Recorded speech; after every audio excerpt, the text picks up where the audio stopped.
Hey there everyone, I'm back with another Resident Evil commentary playthrough.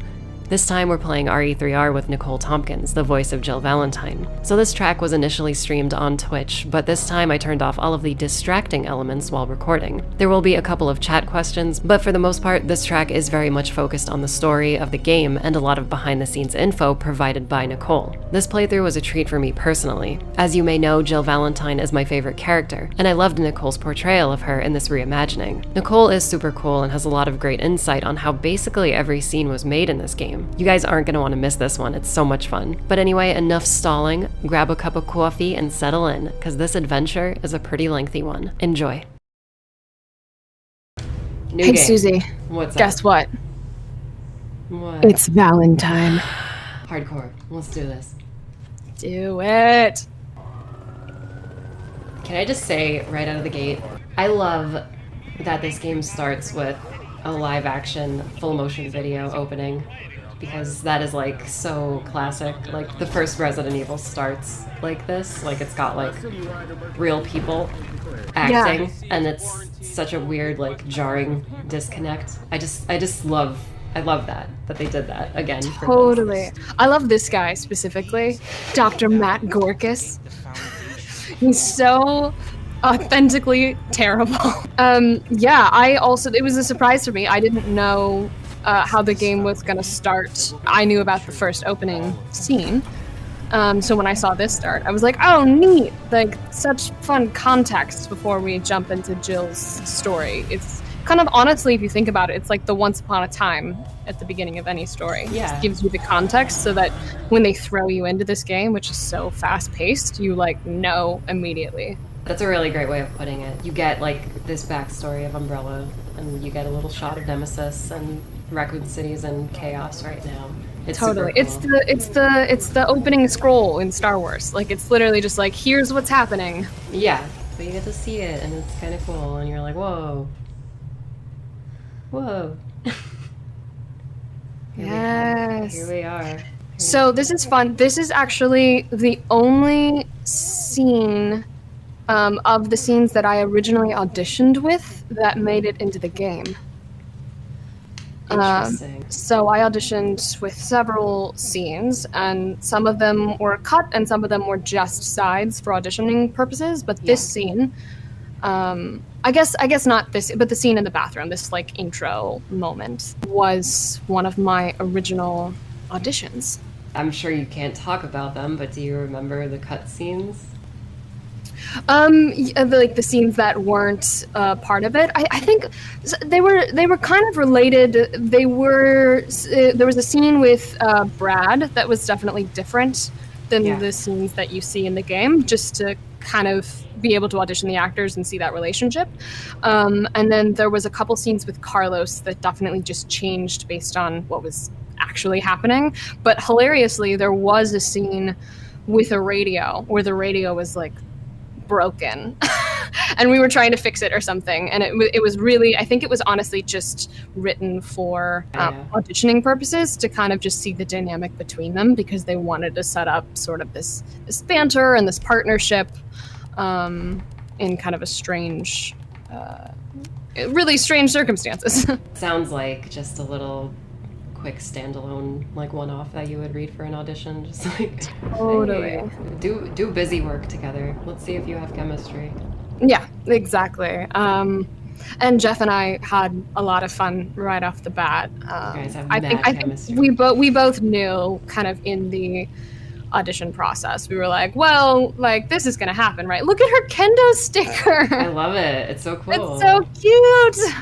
She's got a lot of really cool, like, little Easter eggs in her apartment. By the way, her apartment is fabulous. Like, it's such a cool little, like if you look at that thing on the wall there, it's her diploma for becoming a police officer in Raccoon City. I actually Amazing. I did like a free camera, and I flew the camera up to it, and you can read all the text. You know? No way. Yeah, it's super cool. That's awesome. I also love that it's hung there because, I mean, obviously you think, oh, you know, what would you put in her apartment? Sure, her police officer diploma thing. But if you think about it, it also tells you something about who she is. Like, she's proud of her job. She's also really young. Like, she's one of the younger stars members, and so like she's really proud of what she does. She literally hangs it in her room by her desk. Yeah, it's so cool.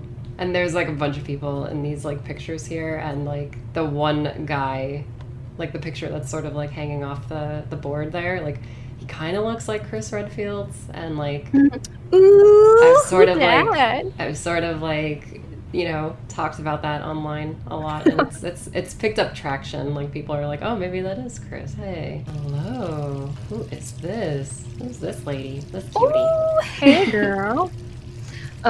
So like I said, this was one of the Take us through it. This was an audition scene, and what's really fun about this scene is it's one of the only scenes, there's a couple, that are done in that first person perspective. And when we're on the stage mocapping that, essentially like in the computer programs, they put the camera live as your character's head. So while you're on the stage, you are controlling the cameras and you're controlling what everyone who's on the computers are seeing. So not only am I having to turn into a zombie and then deciding to commit suicide, which is a task, I'm also directing literally like where the camera goes. And I'm sure, I don't know for certain, but I'm sure that's also how a lot of RE7 in many ways is made. Any of this first person perspective stuff, they'll literally have like an actor being a camera, which is really cool because it gives you this natural movement that you get to enjoy when you're playing it.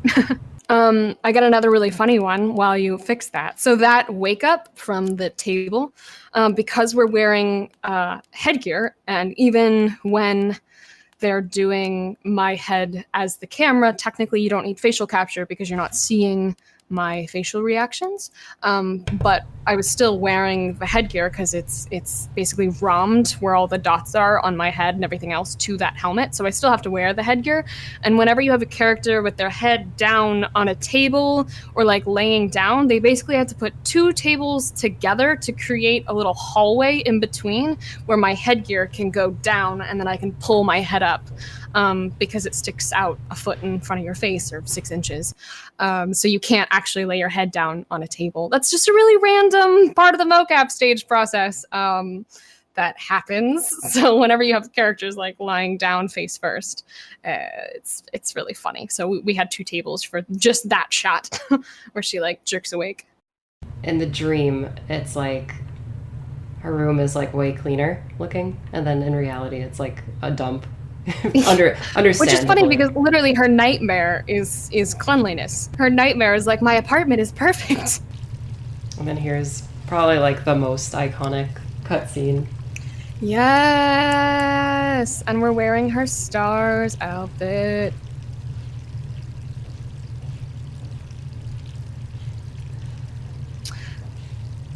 So this is actually really interesting too. This moment, originally, they didn't tell me, or we didn't know exactly where it was playing out, because they hadn't decided if it was going to go like right there or at a later moment or something like that. So I just remember doing this as like a last minute moment, going back into the bathroom. It was like an added thing. They're like, hey, we're going to grab you back in the bathroom again. I was like, okay, great. Hello? Jill, are you okay? Brad, is that you? This section was shot in so many different little cuts. Because of just the amount of action that happens. All right, let me grab my... Originally, that little moment there too, there was a thing, like I sat down on the bed when I was having the phone call, and we were like, no, we can't do it, like animating the materials on the bed and that sort of stuff was too complicated, so we changed it where she's just up, which works a lot better because it jumps right into action. But originally that phone call like felt a little bit more like, oh, they're chatting, and then we kind of like got it to what you see now. Which is kind of fun. Love it. So I have some behind the scenes footage of that moment that I posted on my social media when he like comes in, and we did shoot it in several different little sections to make it work. Oh my god. These people. They're falling. Oh no! What? I did not see that when I played. Yeah, there's a lot of like little tiny things in this intro where you can just stop and look. I'm sure that was like spliced together, right? Nemesis like jumping down like that, or did Neil actually jump down? Neil definitely did some jump downs. I know there's some BTS footage of like when he has the flamethrower. He basically would jump off of this like he'll say it's 6 foot. Maybe it was 6 foot. I'm gonna say it's 4 foot. Platform like onto the ground to get like the feeling of his heaviness. You'll hear him talk a lot about creature work in motion capture and what it takes as far as just getting like the weight of the character, the physicality of the character. Nope. Sorry, boo. Ah! Nemesis is so cool in this game. Run, baby, run! Oh, we running. Yeah, Neil jumped off of a 40-foot platform. Yeah, that's it. And he does that on the regular. He's cool like that. Yeah. Oh god. I always feel like she runs so slow there. Oh my god. She's a little injured right now, but yeah. Yeah. She gets thrown. Don't worry, in around like 2.5 seconds, she's not injured anymore. Yeah, she's fine. She's got like a full city block to walk it off, you know, and she gets over it. Yeah. And here's Brad. Tell us a little bit about Brad.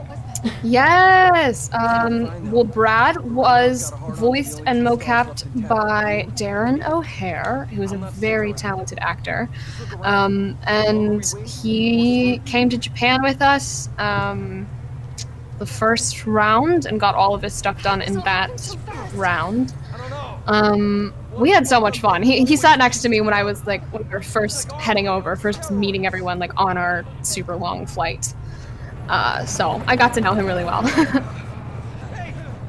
That's so cool. I love it. Yeah. He's awesome. He's just such a cool dude. He deserves more love. Go follow Darren O'Hare. He's incredibly talented and does a lot more than you know. What is this? Logo. I should have known. Oh, sweet. I've never heard that line. Something. I said it once. Yeah, there's a lot of missable stuff, like little lines and stuff, and like. I'm see so people glad I running get to around. watch you play. This is so I'm fun. gonna try to get as much of that stuff in here as we can. Uh-oh. Look out. There's so many. That was done in a voiceover booth. There's so many of the in-game lines that, like, it's really fun to see the final context, because when we were recording them, we didn't always know exactly where they were going to play. Yeah, because you're in a This booth. scene. I loved this scene. We did it so many different ways to, like, find... And that's Neil, by the way, who's the zombie that comes to the door. Oh, wow. I have PTS of this scene as well. Have you posted it? I don't know if I did. Check with me or message me. I can send it to you. Okay, cool. Still a team? Always. Then do me a favor. I loved this scene.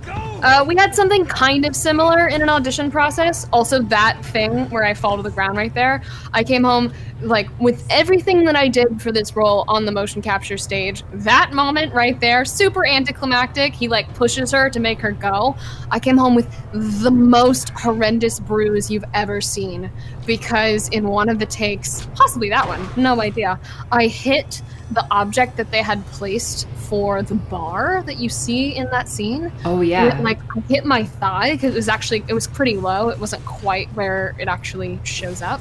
So I hit my thigh so hard. I literally took pictures of this bruise and sent pictures home to my family. Yeah. Because it just was such an unnecessarily horrendous looking bruise for such an anticlimactic moment. Yeah. And Darren felt so bad because he was like, it's my fault. Like, I was like, no, I was the controlled fall. Like, I control how I fall. That's how we do stunts. Anytime anyone becomes like the victim of any sort of violence, they're always the one in control of how they land or how they get punched or whatever else.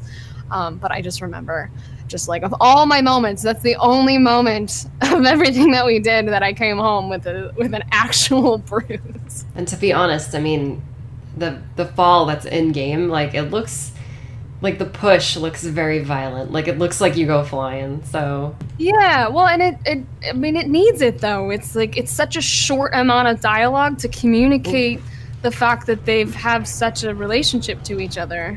yeah, and it pays off. It and that he definitely pays cares off. so much. So like, I think that violent push really just adds a lot to just really quickly communicating, ow, it hurts that we're losing him. Yeah, exactly. And he wants her to get out of there and be safe. Yeah, and that he cares about her. This was all done in the booth later. So this wasn't a mocap scene because you're in control as the player. Yeah. And I remember recording these lines and I was like, who is this guy? Like, It's Dario Rosso. Dario Rosso, you want to steal my safe house. Missy? Yeah. Would you please calm down? I'm a police officer. I'm here to help. I remember trying to sound like I believed myself when I said that. Look, like I'm like anytime you actually have to say like I'm a police officer to someone who's calling you Missy, Yeah. you have to like overcome this like okay, here you go, sir. No one else is So I just remember laughing a lot at this scene. By the way, all credit for good performances that you like. Us actors love to direct and give credit to Steve Kniebley, who is our cinematic He director, is and such our a cool guy. booth director. Susie's met him. He is By just the way, incredibly Nicole, talented. I don't know if you know about this, but She's trying to kill me! That's amazing! Stop that! You're gonna hear from my lawyer! Oh my gosh! Stop that! No. My brother-in-law is a lawyer! No, I haven't heard that. Oh gosh, the actor for him is great too. yeah. But yeah, Steve is really great. I've Yes, chatted with him a all the couple love times. to Steve Knievel.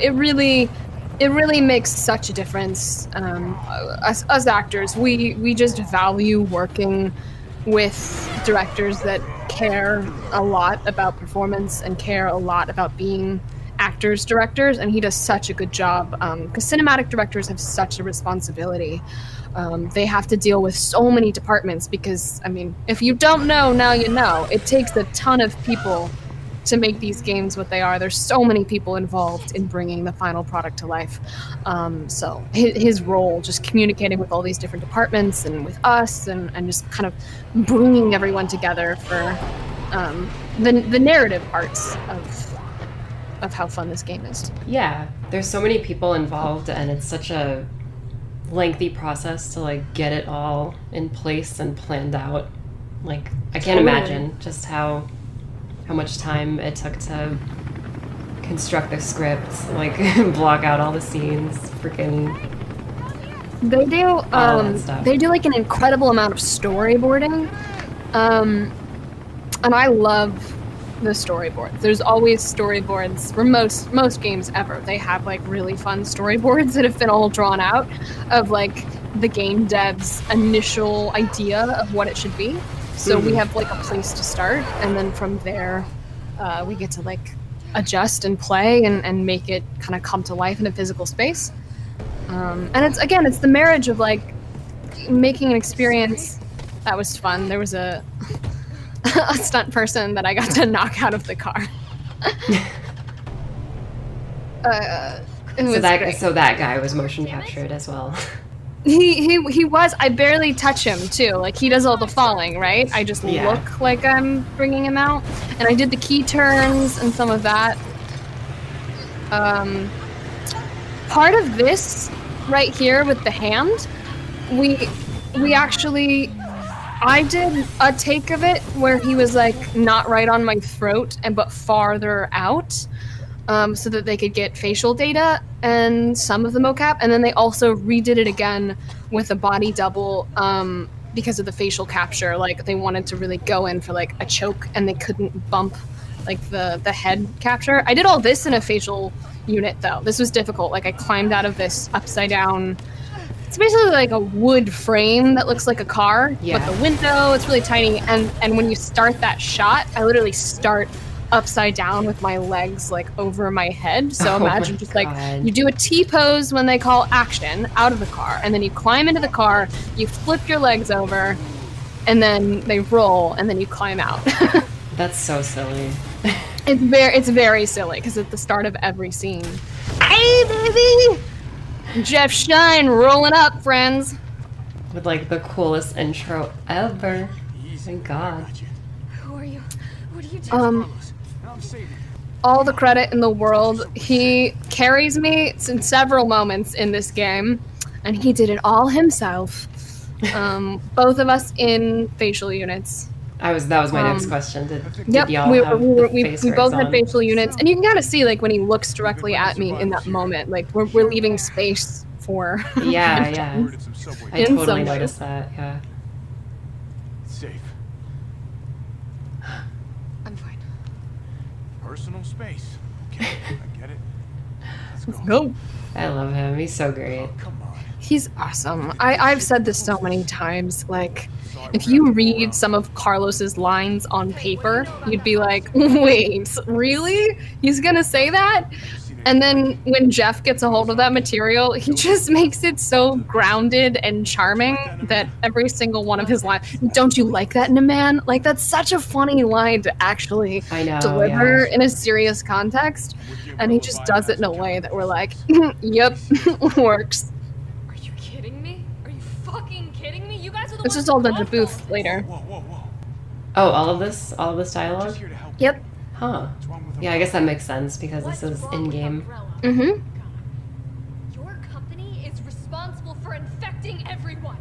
And they wanted it like super high stakes, and actually in this moment it's really strange to like, as a player you have the option, you could be moving, you could be standing still. So it's really funny when you're like, oh, they're standing still, and they're really passionately delivering. That's something that's cool about that full hallway conversation is that if you're speed running the game and you run like in front of him, he doesn't say like half of the lines. Like he's moving with you. So like nice. a lot of that stuff gets cut like if you want to like play the game fast, which is Wow. really cool. It's something I noticed like a little bit later. I It's have another BTS tab. footage of this scene in a rehearsal. Like I have a whole version of this scene in a rehearsal. We're not in mocap suits. I haven't shared it anywhere. I don't know if I will. I don't know if I can, but it like evolved. This scene evolved. We spent a lot of time on this scene, and which is good because it made it into, I think, the demo and some trailers. Yes, So yes. William Hope, everyone. This guy is an icon. He's just wonderful, and we had so much fun in Japan. I just like after doing all this, we'd go and eat sushi. That's what I think about when I watch these scenes. I'm not kidding. The city is completely cut off, isolated. Most of the 100,000 civilians will wind up. I feel like Game this looks so monologue good. used to have so much more. Like There was like there's more some to this serious monologue. losses. Really? He had to memorize so much dialogue for this scene, and then it kind of got condensed in the edit and what they chose. Just more like exposition. It's nothing all that If we can get important. the I think it subway works train moving, the way that it we ended can up. Evacuate some survivors. But we need help. I love that line. The way he delivers it is so good. It's just like You can't always tell based on like the shots, but when we were doing this, we were like basically sitting across from each other, kind of having a stare down for some of these Yeah. takes. Like very much, there's takes where like we took a lot more space and we're just sitting there like looking at each other with distrust. And it's really fun to see how the final edit kind of comes together and the pacing that they choose, because it has to accommodate the gameplay. Like that's just how video games work. So pacings of scenes change based on what they want the player to sit through or not sit through. I just talked through that line that a lot of people love. I've said this before. It used to be something different. The scene ended where I think she didn't even say anything. He just was like, "Here's a radio," and she just left. And Jeff and I love that he sits and heals him with spray. It's great. it's really but- cool. You actually see it happen, which you Yeah. never really see in Resident Evil games. Jeff and I, at the end of that scene, were kind of like, I can't remember who said. I almost feel like Jeff was the one that was like, I feel like you should say something back, and I was like, I agree. Like, there's no reason she wouldn't give him a little bit of sass, like find something to say, because he gives her so many funny isms. And that was what we settled on. We tried a couple different things, but we took it to Steve, and Steve was like, yeah, I agree. And he talked to the team. It's like all these people have to approve choices that get made. And we're like, let's try this. And they were like, yeah, sure, give it a try. We'll see how it works. And we did it, and the team was like, oh yeah, totally, keep it. We like it. And it made it in the game, which is kind of fun. I love when you're on set and you have like an idea and the dev and it can make it in the game. Yeah, oh, the dev I know. team goes Me too, for it. Susie. Me too. With stuff like that I always like to, because I mean it's been so long in some ways since. Look at all of your guns, freaking cool. It's been so long since we initially recorded it. I always just kind of credit. There's so many people involved in creative decisions happening, so I always like to say it was everyone's, kind of contribution, because it's so true. Yeah, for sure. Like, look at that giant head. There's so much decision making and planning that goes on, like in the dev team itself. Like Totally. Like, what are we gonna do for? It's one of my. Ooh, girl. Yeah. Every time I make a perfect dodge, should I be saying it's Valentine? You can if you want. That would be really cool. There's gonna be so many perfect dodges. I already know. I'm gonna try my best. Yeah, I think it's one of the things that I also. I appreciate about really any entertainment medium, but especially in video games. Like, we'll spend so much time on certain moments and certain things that may only end up being half a second long in the final thing. But just like the attention to detail, I feel like it's just so powerful, because the game devs and the artists and all the people that, are fans of the series or really value the story also spend so much time putting in Easter eggs and like all of these things. So it's really fun to see the final thing and kind of know like, ooh, we spent a lot of time on that moment, and a lot of people won't know why it worked or didn't work. They'll just fly past it, but in my heart and in our heart, we know like that added something to the final experience. And there definitely are a lot of Easter eggs in this game, like not only for Resident Evil, but for like other Capcom games and like brands. And that was one of my favorite things about playing this the first time, was just being like, oh wow, yay, look at that. It's like Mega Man, little Mega Man poster over there, and there's like Mega Man! Huge statue of him, but it's like his old classic self, like the box art version. I don't think you guys need to go that hard with the reference, but I really appreciate it. There's a lot going on. Moons, donuts! Let's see here. Shoot it. Okay, very good. Excellent. Excellent. Excellent. Exquisite. I'm just like checking back and forth because this part is very like gameplay heavy, so yeah, no, it's great. Lots of preparation for some future foes. Dun, dun, bum, bum. What? I can't help myself. I start like singing along to safe room music. I love that in Moon's Donuts that like shredding guitar is happening. Yeah. And that's actually, that's another Easter egg from the original Resident Evil 2. Like, that's the credits song, which... It's great. A lot of people were upset wasn't in the Resident Evil 2 remake, but then I guess they were happy when they put it in this They were game. like, we got you, boo, no worries. And this is actually another situation where, like, if you come into this room, like, she'll say this must be the subway company's offices. Later in this area, like, if you hadn't come in here, she says something different. A conversation is different. I actually know that because, I mean, yes, I recorded the lines, but I remember specifically when we went through that, when you get lines like that, you'll see 4 of them or 5 of them on a page that are all super similar. And you kind of go, oh, I get it. Like, if the player gets there before, if the player doesn't get there before, if the player goes here first. So, like, we'll sort of know variation-wise when you're in the booth. Basically, like, all of the different players. I always joke, like, there are certain lines that you get to hear if you're just not doing well or you don't know what you're supposed to be doing or whatever else. And I don't know, lots of video game voiceover actors and people like know these lines. We're always like, this is just if we really need to explain it. Hey, go down that hallway to the door on the left. You know, very specific directions. And I always think those lines are just kind of cute because we'll get to like a page of those like special instructions that are so exposition heavy, and then you have to make them sound natural as if though you would just say that to yourself. Yeah, it's got to be pretty awkward. There's a couple of those in this game where Jill is just sort of like talking out loud, and you're like, I'm just gonna muse. I'm just Yeah. pontificating about my situation, hoping that whoever's controlling my every movement might understand. I love it though. It's great. I feel like it adds a lot to her character, where it's It just like does. you get additional personality in the gameplay, you know, not just in the cutscenes. Totally. And in some ways, like, it really defines the relationship that the player builds with their character as well, right? Her sass, like the way she responds to her environment around her.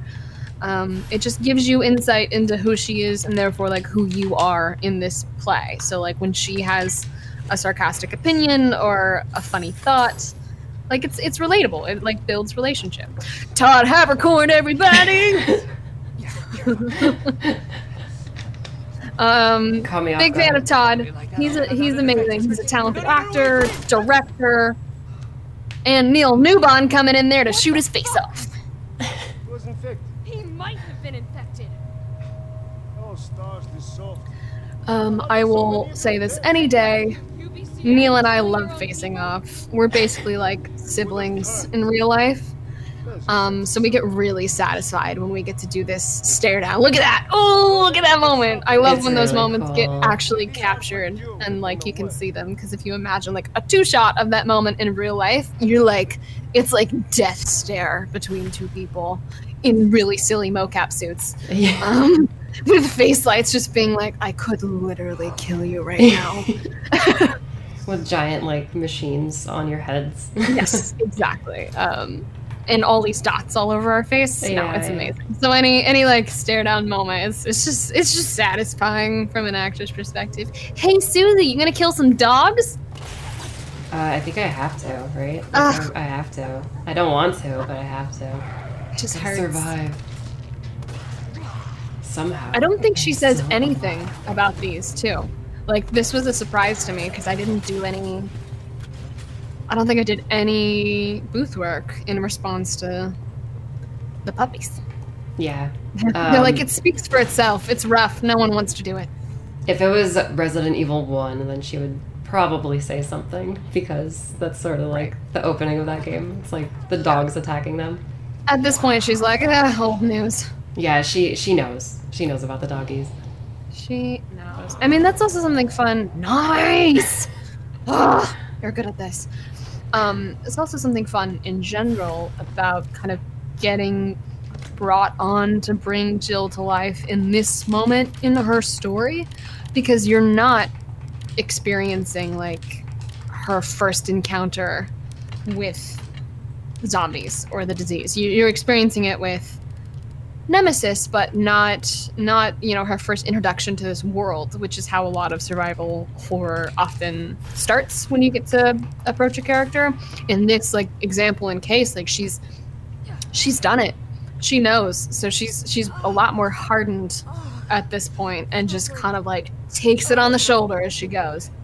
Yeah, and I think that you did a really good job at communicating that through the performance, because that's definitely, it's not ideal, obviously, for an actor to be like, okay, so this is technically the second time we're Right. supposed to be seeing this character. So Right.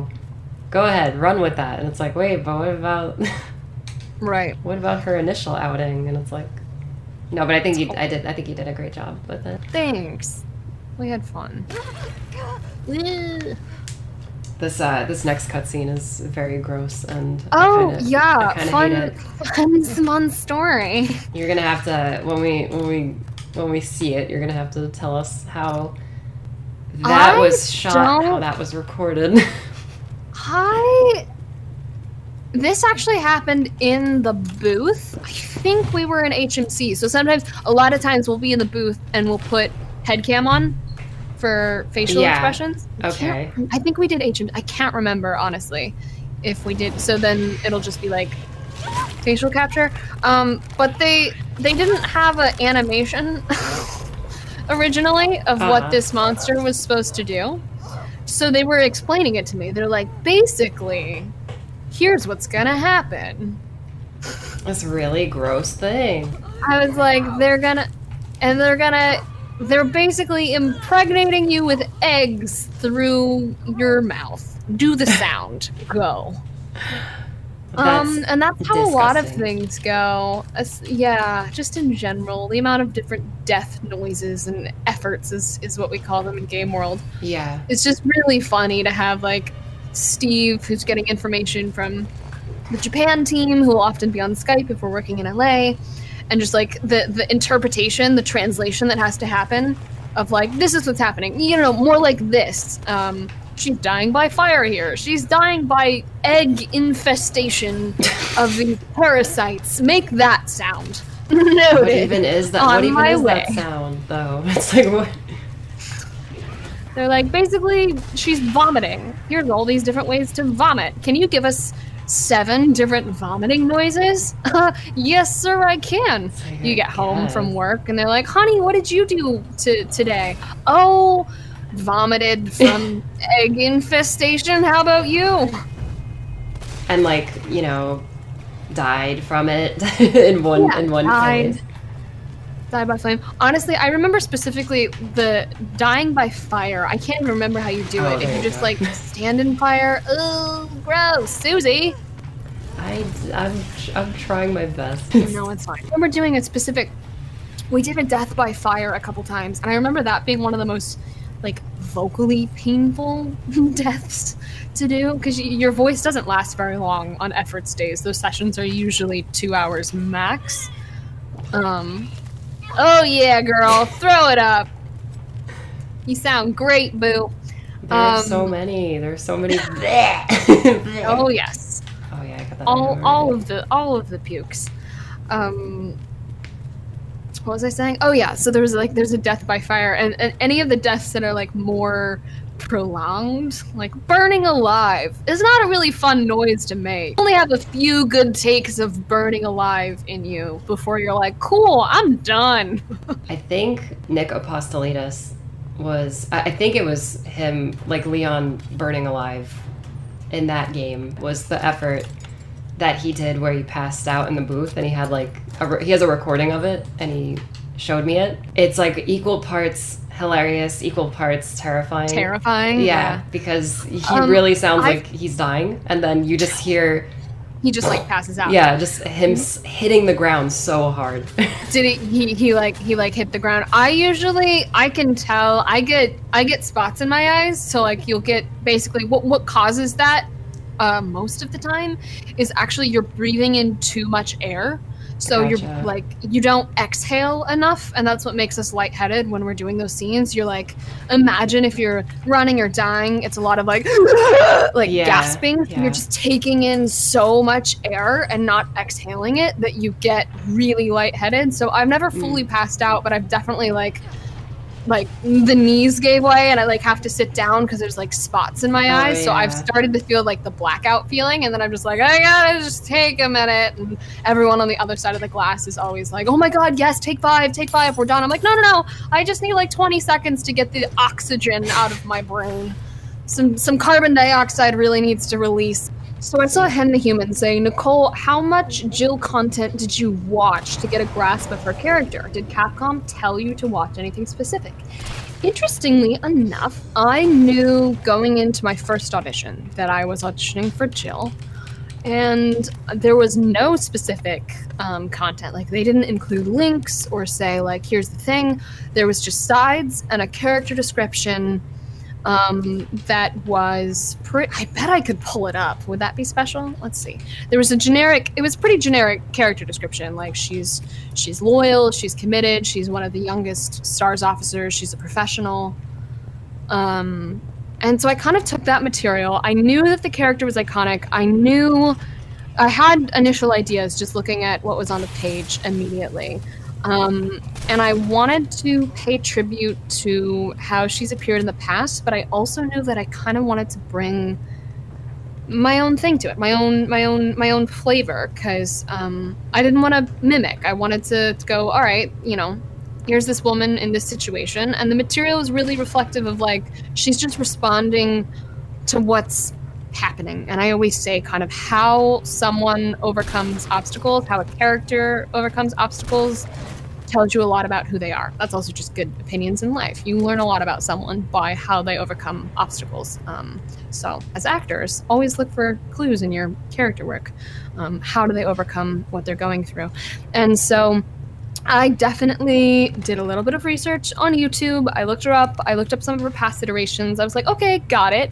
But this version and this iteration of her is kind of different than what you've seen in the past based on how she sort of shows up. So I knew they were doing kind of a reimagining in some ways, but there's still a lot of tributes to who this woman is. And so I went into the audition and just was like threw down with kind of how I had interpreted it and worked on it, the material. And Steve was there very quickly, and we kind of adjusted and played with it, and kind of played with how she showed up, and he took all of that back to Capcom, and they approved it. They were really happy, and so then we just kind of kept on with that. I knew that I was surrounded by a lot of major fans of the game. Like all the people that work on it really care because they're fans of the series as well. So I also felt like I was in really good hands for with an amazing director and dev team and all of that. If something that I was doing didn't feel in character, I felt like I would be told. But we didn't really run into that. We kind of just took what's on the paper and made something our own. It's how she interacts with Carlos and everyone in between. Would you ever be interested in seeing more of Jill's journey throughout the series, Nicole, such as RE1 and RE5? In a heartbeat, I would come back to Jill the second I get asked. I would love that. I have no control over that happening, but just as much as anyone else would love to see more Jill, I would also love to see more Jill. So there is actually, I'm sure you already know, because everyone's probably told you already, and they probably told you exactly what I'm going to say. There is a Resident Evil 1 remake already, and it's my favorite video game of all time. It's a lot of people's favorite game. It's very well done. But yeah, I would never want Capcom to remake that game again, because I think they hit it out of the park the first time they remade it. Totally. It doesn't need it. But I would love to hear like a less experienced version of your Jill going up against zombies for the first time. And because in this game, you really get like, she's just like done with everything, like, she's so done. She's so done. She's like literally like putting all of her STARS training like to the test in this game. Yep. Like dodging out of the way of like all this like incoming attacks and all this kind of stuff, and just being really cool. So like I would love to see just a more like confused, less confident in her abilities, like out of her element. Like these are monsters we're fighting against. It's not like we're not doing like a drug raid or like we're not like breaking up a fight. This is new territory. Yeah. It's like an impossible threat, basically. Totally. And I would love to see that. I thank you. I appreciate that. And I also feel like, again, it's covered ground. Like we've seen it. It's kind of the fun in some ways of such a long-lasting series. You get to see these iterations of characters that you love. And I feel super grateful to have been kind of a part of that legacy in this version. Yeah, you did good. Oh, you doing real good, though. You make it look so cool. Look at you go. Dang. I'm a weirdo. It's fine. Enjoy that. Uh-oh. Goodbye, disgusting. There she goes, creatures. Maggotland. Goodbye, goodbye. I've restored power to server. Okay. Nice going. Next up is the traffic control system. It's really fun to do some of these radio conversations with Jeff, because depending on who would come in for a session before the other, we got to set like how the scene went. So some of them, like, he'd have gotten his side of the conversation recorded, so I got to come in and hear what he did and respond to him. And then other times his side of the conversation wasn't recorded yet, so then I get to record and just be like, all right, well, this is how it's gonna go, this is my opinion, and then he gets to come in and respond to however I kind of set the tone of the pace. You're doing great, Susie. I'm just distracting you with BTS. Run, baby, run. It's good. Another shout out to Neil Newbon, who basically mocapped everyone in this game. He Even did a lot of mocap things. Jill. It was great. Yeah. He also played Jill. I just showed up now and then, who did a bunch of the Nemesis mocap. So when you see us in cinematic scenes, we got to face off like that too.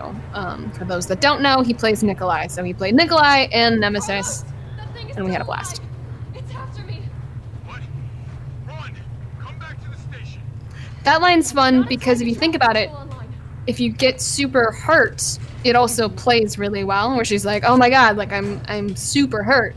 But if she's not super hurt, it just sounds like she's running really fast and just totally terrified. Yeah. That's another example of like picking up lines that need to work in different contexts.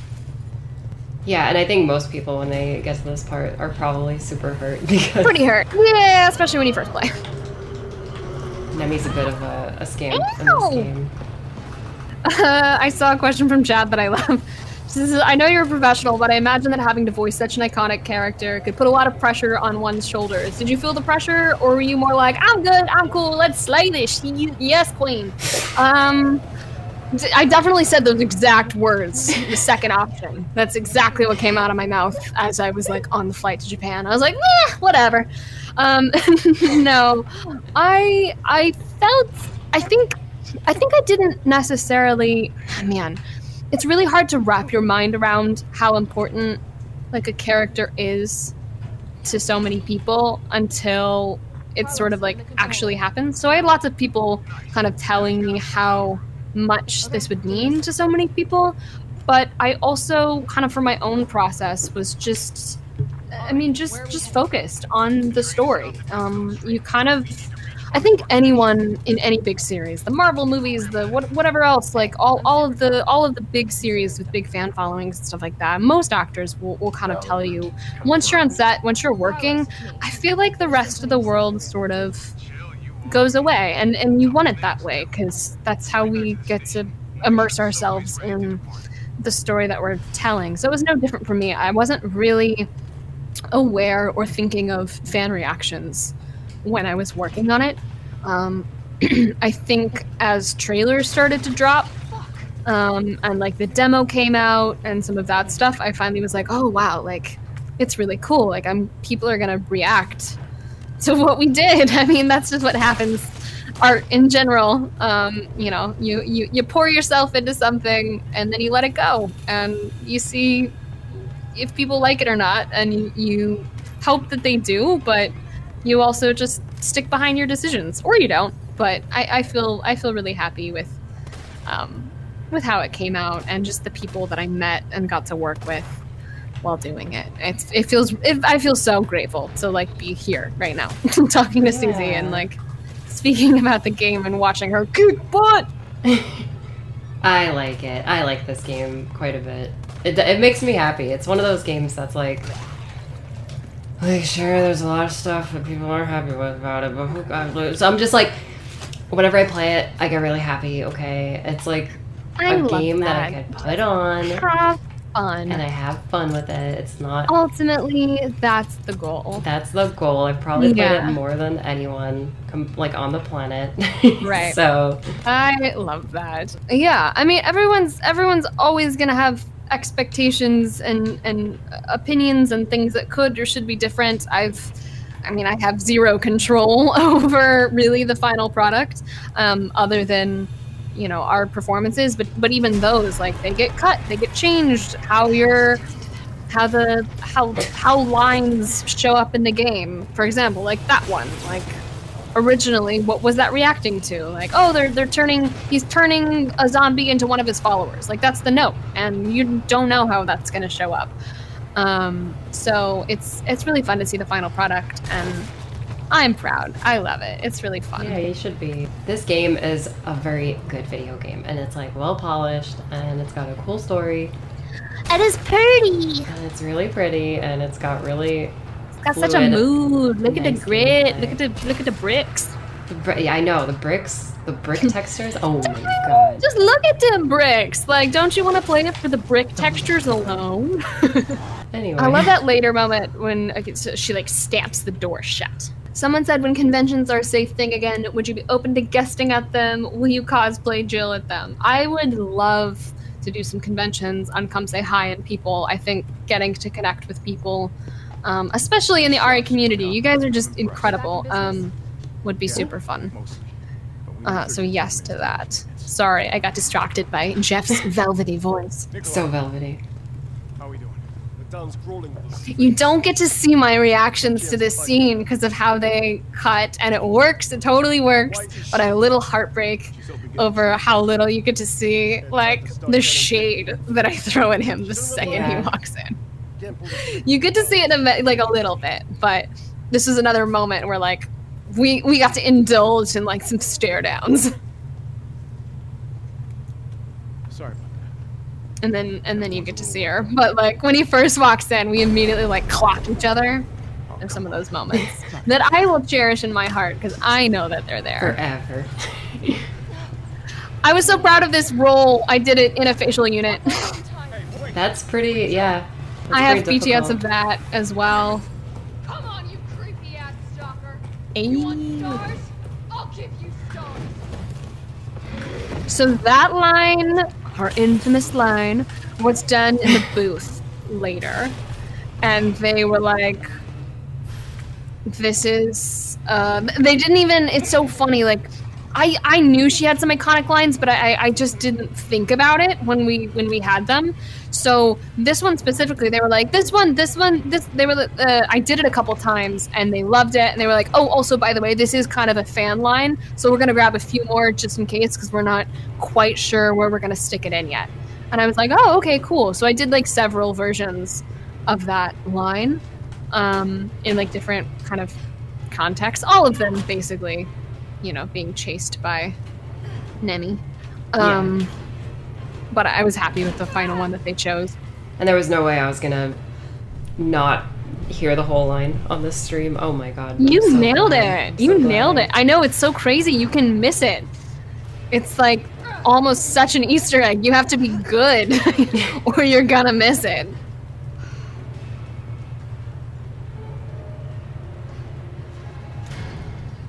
I actually practiced that part before this stream. I was like, I need to make sure my perfect I don't dodges miss are it. perfect. Okay, I'm gonna give a BTS that I actually don't know. I can't fully remember, but my instinct tells me you get that line is, come on, you creepy ass stalker. You want stars? I'll give you stars. And I think we actually recorded those two lines separately and they put them together. Gotcha. I think we did come on, you creepy ass stalker as like several different versions that could be put anywhere. And then we did you want stars as several different versions. I think, I can't remember for sure, but I feel like I did those separately and then they put them together. And it worked. I like it. It's fun. So you I think could be that totally was, wrong. Someone who actually was there could be like, no, you definitely recorded those together. I don't know what you're talking about, Well, but I can't remember. do you think it was probably like an addition, like a last minute addition, like when they were putting the game together, or?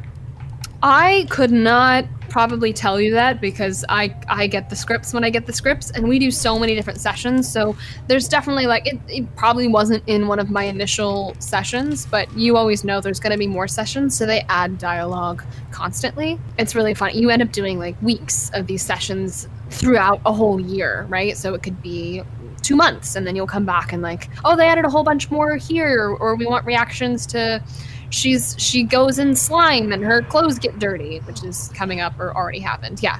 And so they add like these different reactions throughout. So I don't think I bet they were intentional about that. I just know it showed up as one of many. I'm definitely burning these clothes. And there I you go. love that delivery. I actually think that might be one of my favorite little. It's just like a lower register to herself. It works for me. Oh my god. Hi, Albert. It's Albert. I don't know why I named it Albert. I guess it's not Albert. We already have one of those, but Oh yeah. That's Alvin. Alvin. Alvin. Hi, Alvin. What you doing, buddy? So You in the wanna play? in You the wanna play? original RE3, there was a. are you just gonna shoot him with a gun? You don't have like. Yeah, I'm just gonna shoot this guy, this first guy. Man, he's you out of already the way. know. You don't want to catch a ball? You don't want to catch a ball? What the fuck was that? Okay, bye. So in the original RE3, when you enter the sewers, there's like a few little parts that are like sewer themed. like you go in and out of sewers, and like there's a giant worm in that game, and it comes out of like it busts through the walls and tries to get you. Oh no way. And they basically like redesigned the worm as these guys, which are Hunter Gamma, which are another enemy. So they sort of like combined them together, and they have that big mouth that like pops out, you know. Love that. So it's like a reimagined way of having, Yeah. I guess, a more believable scenario where like a monster with a giant mouth like that could attack you and not be like a gigantic worm that's like the size of a city block that they would have to like program, you know. But yeah. Right. Do you, as someone who's so ingrained and in love with this this world, like, do you like it? Do you dislike it? Was that well received or not? I don't even know if I have kind of a gauge. I never really thought too highly of the giant worm in the original. Like, Okay. it's not really. It shows up almost out of nowhere for like one scene, and then you fight it later in a graveyard, which is really cool. Like, it's a very cool like set piece. But Eat it. if you told me like if I had context before I played the game, like, oh, this thing is gonna get removed, like it's gonna be like repurposed into another enemy, like I would be like, oh, okay, cool. Like I don't mind. But Right. yeah, I like this new like creature. Like I'm totally okay with it. I'm sure other people aren't, and they would have liked Right. it to stick more closely to the original, which is fine. Totally, as well. totally. Hey, I really respect that too. Like it's fine. Yeah, That's same. what art and entertainment is, man. Like we all have opinions about what things should be or shouldn't be. I think I probably have more opinions about like performance or like how things played out or like moments that I was like, oh, I wish that was like better captured or something. But that's just part of, you know, being an actor, versus like how scenarios play out, just because that's what we sort of focus on and value and have any control over. But usually that's not even creative choices. That's more just like video game capture technology. It just keeps getting better and better. But I just know in another 5-10 years, like it's gonna capture what we do even better than, you know, what it does now, and it's so much better than it once was. So Yeah. I really love seeing how just some of those moments like read, and which ones don't, like which ones kind of get lost in the pacing or in the, you know, simplicity of the facial performances. Yeah, or it's like definitely animation.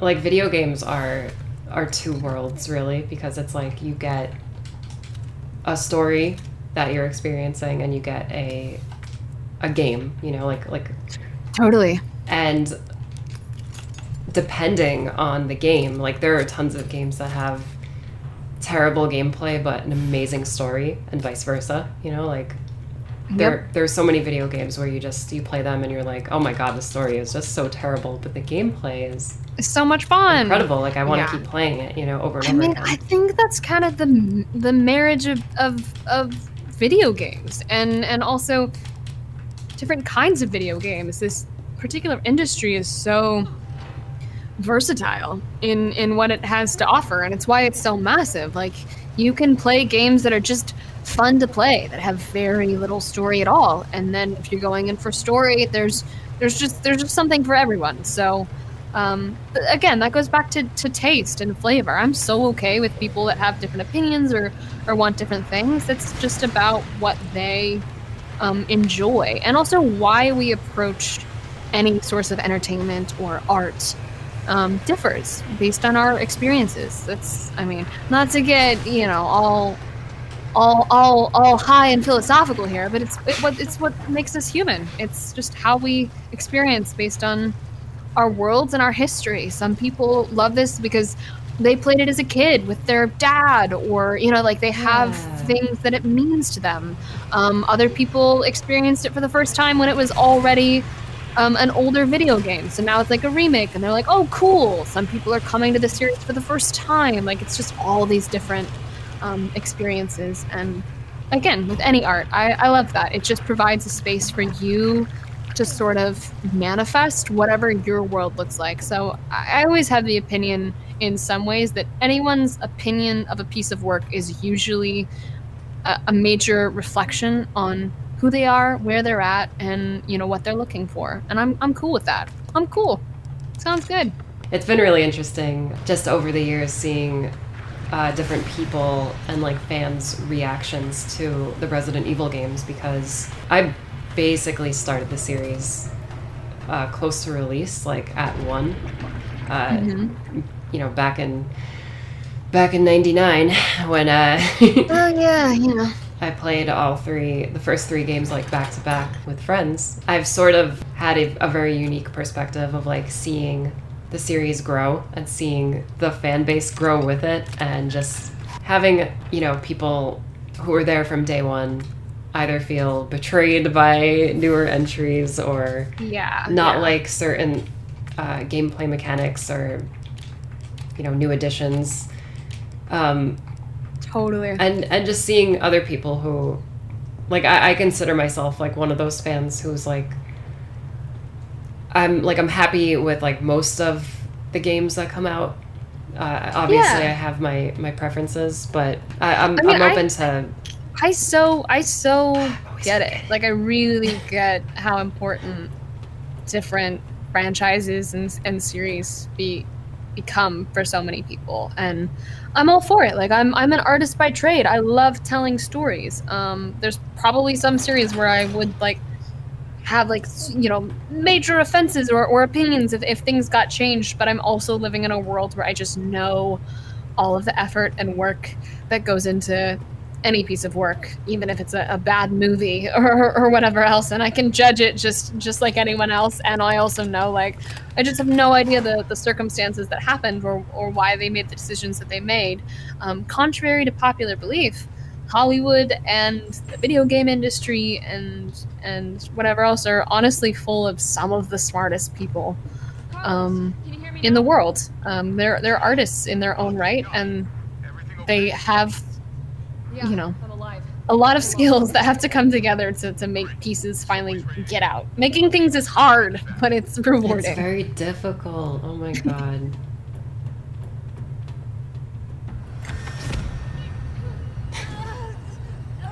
Uh-oh.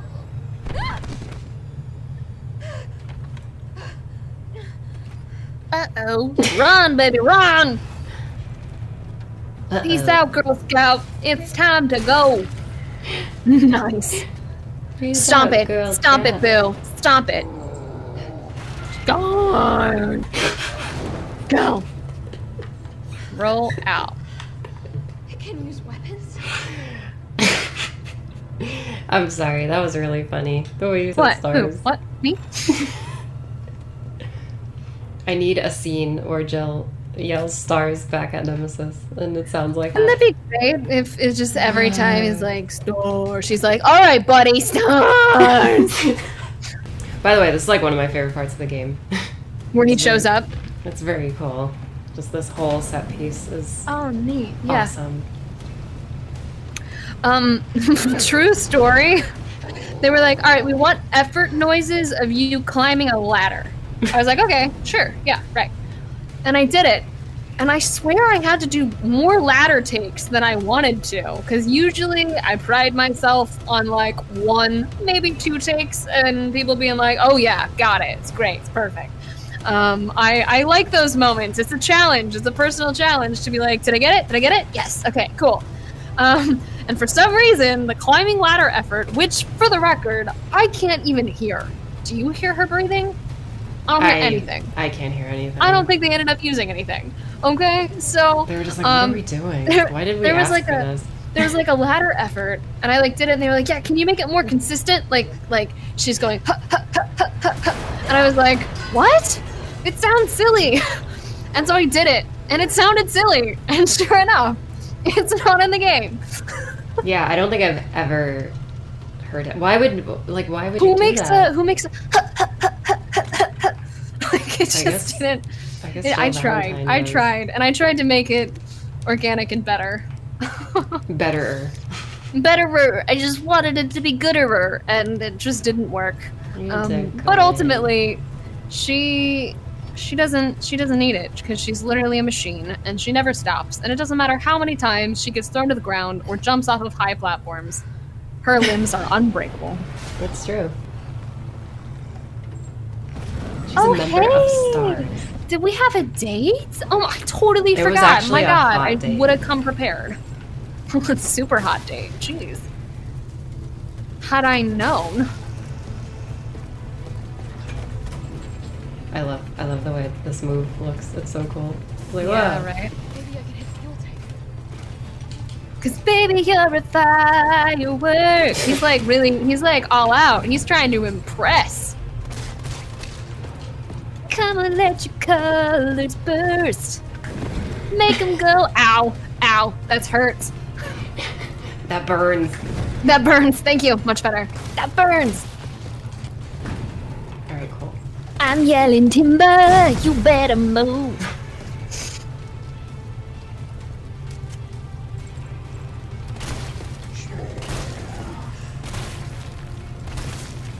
It's still kicking? Yep. I love his little crouch run. He's like, I'm gonna get you. I'll go get you.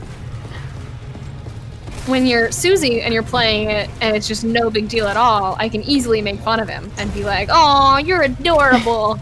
When it's me, I'm like, please, just die. There we go. Next time, take me to dinner first. We need to change the final line of the game with that. Yeah, right. All right, so that series of falling off the roof and this whole thing was a whole bunch of different cuts. This was all mocap. This one hanging motion was our amazing stunt double, and the sliding part, I did one part of the slide, and she did a longer part of this. It was like a chaos. This was me, like, it just was like, it was so much back and forth to get that little action sequence, because they just wanted it to look really intense, and I think they succeeded. It was really fun too, when we're on the stage, the original thing when it's like hanging there, right? She slides down, she hits the edge, she looks down, and there's all these beats that they wanted. They were like, all right, so I go and I slide and I hit it really hard, and they put it on this like rubber ball mechanism so that when you like fly against the edge and look down, it has this very specific movement as if though it was a hanging mechanism, because they're capturing how our body reacts to this like jiggling thing. This is very strange. I'm using really official terminology here. Yeah, it's a jiggling thing, and then it's gonna sways and does the thing. But I remember that mechanism being really fun because you like bounce on it because it's like making fun of this hanging thing. So we had all these moments where it's like, all right, look, hit the railing, see how far down it is, go back, feel it be unstable, and you're doing all of this and you're making the mechanism move yourself, which was really fun. I don't know where I was going with this, but basically it was a neat set piece, and that's the end of the story. And I did want to ask you, is this your car? Oh yeah, Nicole? duh. Is this your little van that you drive Look how around? cute that is. It's a little stars car. Honestly, don't you think she would just like go and see what's in there? Just be like, is there anything in... I know, right? Like, hey. It's like super locked up. I want to see Jill driving this car. I think that would be really cute. She would drive real good.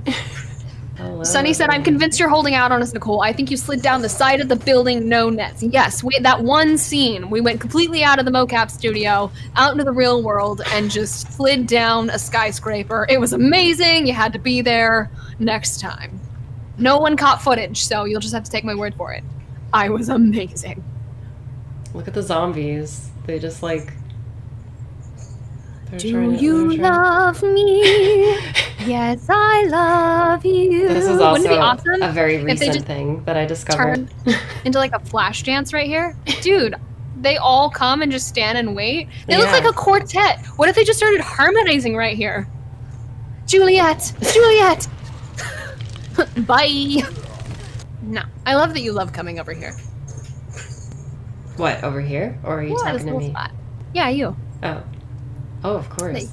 You come over for this cute little chest. You told me about this one. Yeah. It's the Just because I've RPG. seen, it's not relevant, but I've seen this question so many times pop up in chat, so I'm going to answer it. What was it like working on Shadow of War? I love that game to death, and only just recently figured out you were in it. It was amazing. It was my first video game and motion capture experience, and I got thrown in with the likes of incredible, amazing artists and talented pros, like Troy Baker, who also was the cinematic director for that game, which was incredible. I think it was his directorial debut, and he's a badass. And Travis Willingham, Ike Amati, and Laura Bailey, and they just really set the standard for what it could be like to be an actor in video games. And I fell head over heels, and here I am. I didn't know that Troy directed that. He did, yeah. Wow. He went. I mean, he was the lead character in that game, so it was really fun to watch him basically call action and cut on his own scenes. That's pretty hilarious.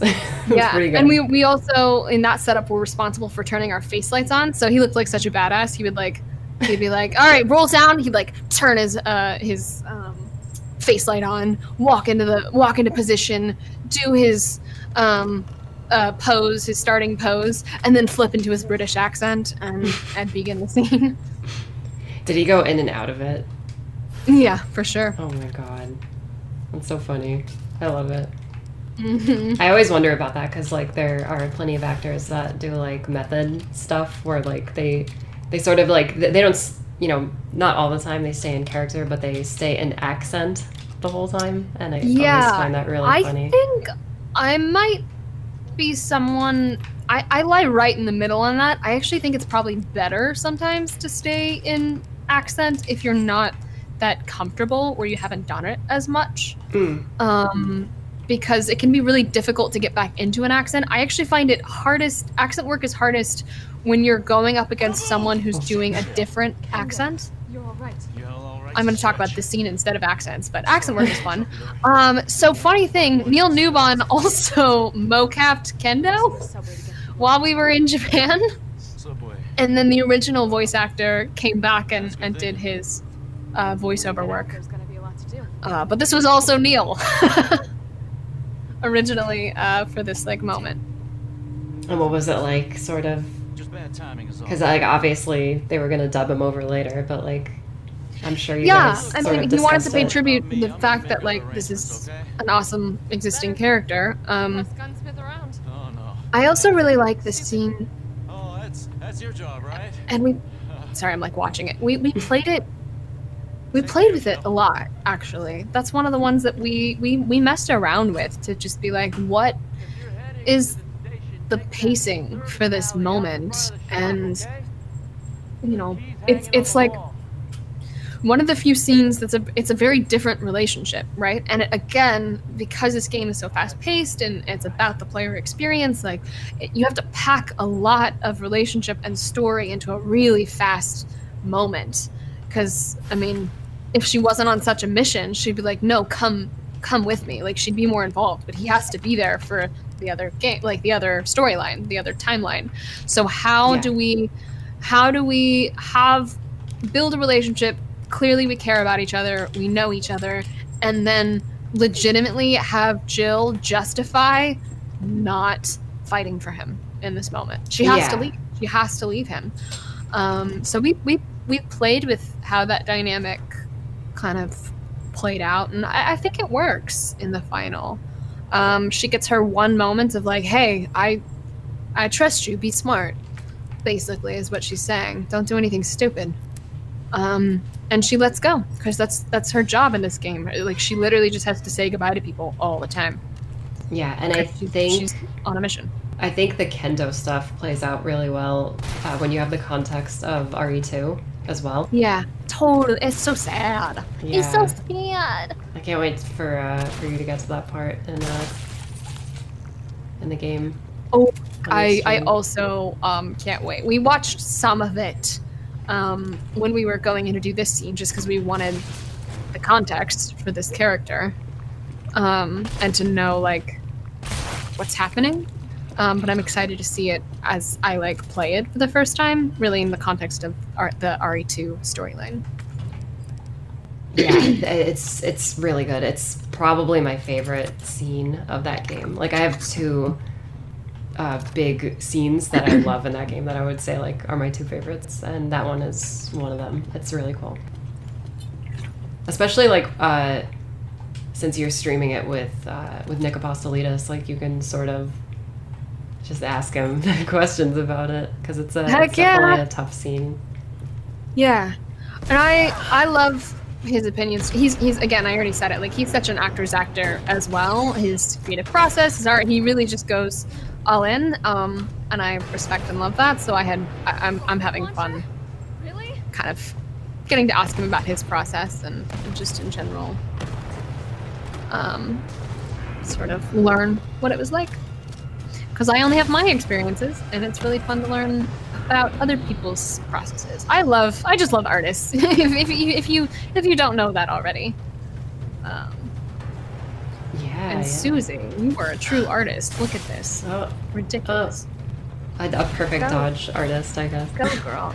I love after she gets exploded by this moment, she's fine. This is definitely like one of those scenes where you can't really like defend it. It's like, okay, but how did you're just like, all right, sure. I remember doing voice work for this, and they were like, just really sell that it hurts. I was like, okay, sure. It's my job to make us kind of believe that she wouldn't immediately die. Just get blasted by an actual slow motion rocket. I'm fine. Right? It's convincing. It hurt. It just, you'd be dead. Yeah. It doesn't matter how much it hurts. There's zero problem with the way you portrayed that, but it might be a little impossible. Look, she's Jill Valentine. That's right. That's what I always say. She's a member of STARS. That's it. She's super cop. Deal with it.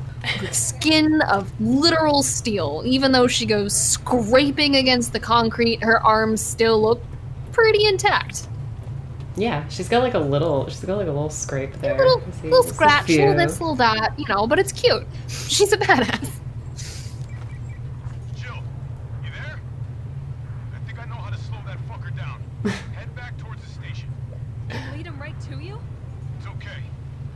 Trust me. Jeff is so good in this game. I love him. Jeff is just so good. I toot his horn all the time whenever he's not here. When he's here, I just can't. Yeah, you can't say anything. I can't do it. He gives me too much of a hard time.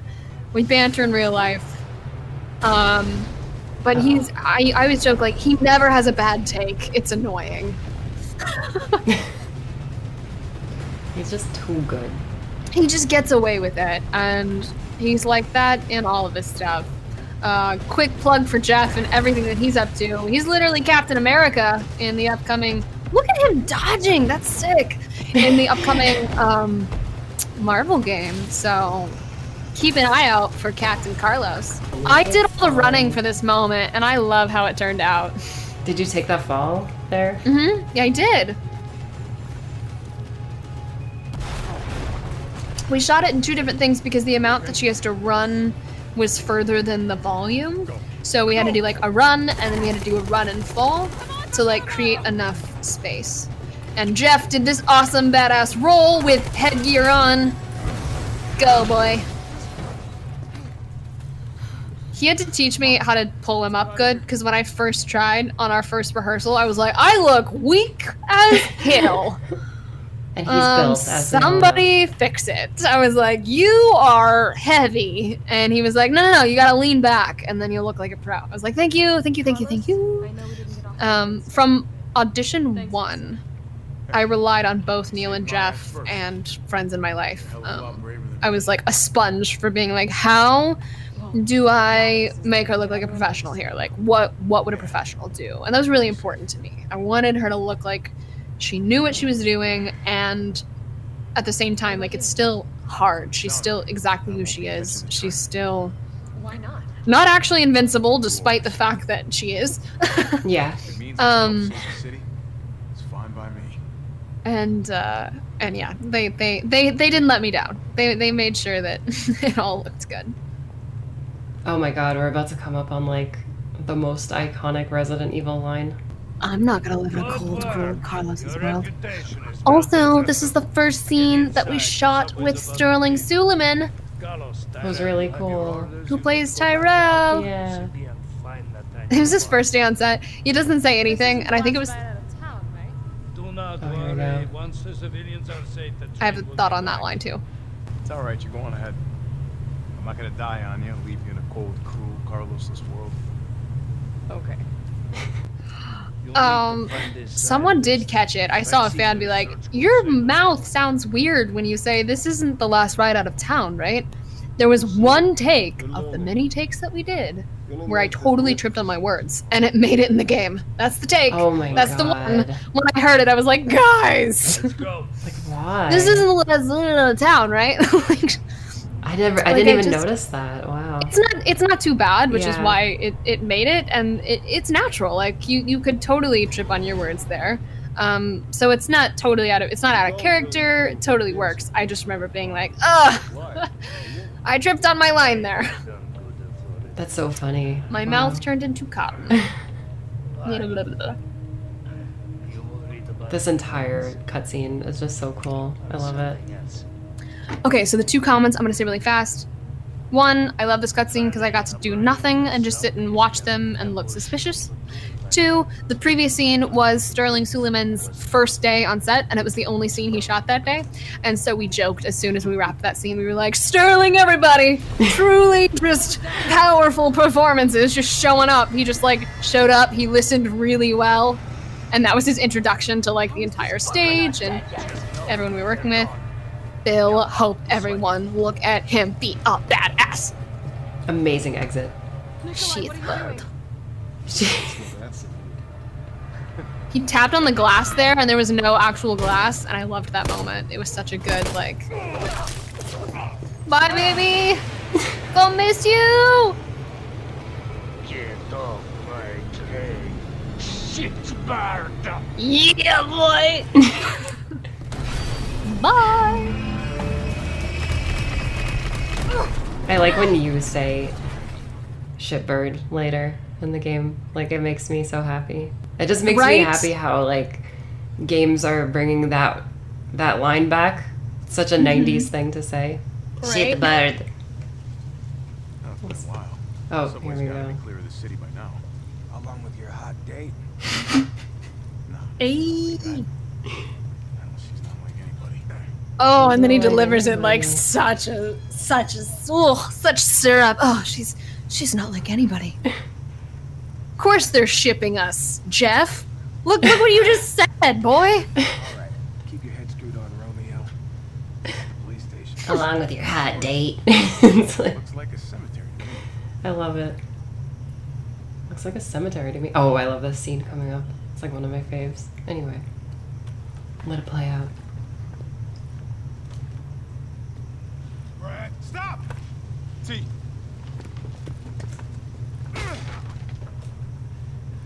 Come on, man. Not you too. It's a cool camera move. I know. I love that camera move. Yeah, No, it's whatever. kind of like out of the blue. Like, what perspective is that? It's just kind of awesome, is the answer. I feel like not enough people are talking about that camera move, honestly, because it just flies like. It's just like, sure, like, Yeah. whose perspective is that in? Awesome. Also, that character, I didn't realize until I started playing RE2 Remake, like, that's how he got bit. Yeah, and that's It's awesome. Yeah, It's and great. in this game, you get the context of like, don't make my mistake, you know. Yeah. And it hurts. It hurts. It 'Cause does. he tried, he was fine until this moment. And he trusted someone. And they just tied it together and it makes me happy. Story. Yeah, it's one of my favorite things about the two games. Like the stuff that they did with Marvin is just so cool. Like, you know, in the original, like he had a couple lines and then he turned into a zombie. And in these two games, they made him feel more like a character, and Yeah. I really enjoy that a lot. Now here's a weird fucking door. Leave it. It's my favorite line. It's very good. It's very good. I really like playing as Carlos. All right. Keep out. Keep out. I'll keep out. Oh, Alright. Jeff is so cool. He's so good. He's so good at just being like, I Guard had asked. You too, bro. Yeah. Don't worry. Come back alive. We've got a bro fist one more time before the night's out. right. I don't think they do it though, so it's very Admittedly, when I was playing RE2, I was like, that box isn't there. sad. Yeah, there's a few things where you're just like, uh-oh. Where's that box? And this room is like way cleaner looking here. Like they're like, and of course this hallway coming up is almost Right. spotless Right. compared to how it is in the That's just previous because, game. like, it's before. Yes.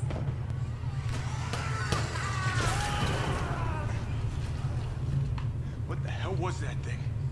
Something icky. I just also want to say thanks to everyone that's joining me on Twitter. I looked down at my phone for like half a second. Thanks for following me on Twitter and coming to hang out. You guys are awesome. Oh, did you get a bunch of follows? Thanks. I Chapman. did. I got a bunch Good of people job. that came to hang out. Stick around. I post lots of acting stuff, Resident Evil stuff, and kitten pictures because I got a new kitten. So that's what you can expect. Yes, punch him. Real nasty in here. I don't know what love it this. is. I love that line. I just love how he says it. There's something real nasty in here. I know. I don't know what it is. Sounds like he's from LA. Yeah. And there's like a ton of zombies in this hall. Explode them! Go, go, go! I was really grateful in RE2 as I was playing through this first encounter with this hall to be like, oh, it's so nice. He cleared out the zombies before I got here. There's only like a couple. I know, right? I'm a big fan. I'm all about it. That's the reason why there's not as many zombies. It's because Carlos killed them all. It's just wonderful. Yeah. A lot of fans that like the lore of Resident Evil, like the backstory that you read in like the files and stuff, Yeah. were a little disappointed with RE2R because like there weren't as many files that you could find as in the original. But Right. like in this game, there's like way more. There's a ton. And that was what I sort of like said, like I said that to my friend. I was like, oh, the reason why RE2R doesn't have as many files is because Jill and Carlos picked them up. We just took them all with us. We're like, this is neat. I'll put this in my autobiography later. Honestly, That's what like they're thinking to themselves. kind of like, you know, useful. It's like evidence. It's like, should probably hold on to these files. I just saw in Twitter that Jeff was in the chat while I was singing Oh. his praises, and I've completely failed at not singing his praises when he's around. Is Jeff in the chat? Hi, Jeff. Guys! Jeff, if you're still here, just plug your ears. It never happened. I'm sorry, chat. We're doing a bad job of paying attention to you. Yeah, it's pretty bad, but we're having fun. I hope you're having fun. Oh, I'm having the time of my life. I like this game a lot, and I like playing the time of my life. Come on, you set me up for that one. And I never felt this way before. And I swear it's the truth. And I owe it all to you. Could you just feel this in this scene, in this moment? Yeah. It's just like busting through the zombies' life. I'm all for it. That's what Carlos just said. He was like, Leon had the time of his life. Yeah. All right, Susie, I'm ready for you to show us how the hallway of death, the bathroom of death, should go down. Oh, you'll see. You'll see. You'll see. It is the murder Guys. hallway. I died in the bathroom of death so many times. It was really sad.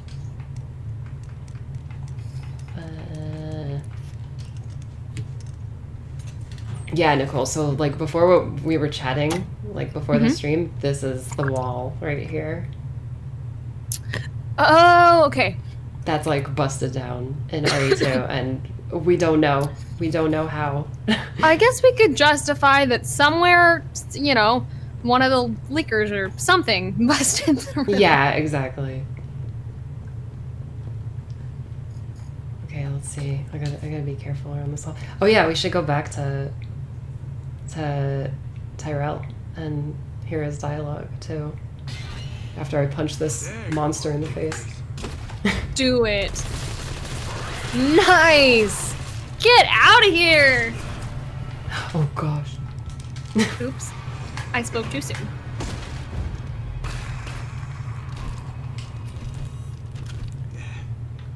Nighty night shit bird. Someone said they think it's Mr. X busting through that top wall at some point that the player doesn't see. It could be, yeah. He does break through a couple walls in that game, so. That works for me. That seems to be a recurring theme with Resident Evil. With big guys in Resident Yeah, Evil. villains. There's a lot of wall breaking, for sure. We're all about it. You gotta bust through some walls. Okay, now it's time to get made fun of by Tyrell. Why you here? Well, that was fast. Don't tell me you chickened out. Carlos, Stand here. Star's office. You going? Obviously, like a lot of these were done in the booth, these discussions between them, but they have like one or two, or maybe three scenes together, and I just remember being really excited because anytime you see a Carlos Tyrell scene, you can equivocate that to Nikki has a half day and can go explore Tokyo. Because it meant it was like one of the few scenes I'm not in, so I didn't have to be there. So they would schedule me so that I didn't have to like show up for a scene in the morning and then not have something till the evening. So they'd bring me in later so I could like have kind of, you know, like half a day off to go explore. Yeah. Which is really fun because I'm such an explorer. That I'm is like, fun. grab my backpack and my phone and like I'm gone. I'll go find anything in the city, especially in Japan. Survivors. You might be able to tell us about the dock, but they're cut off. Probably looking for a place to hide.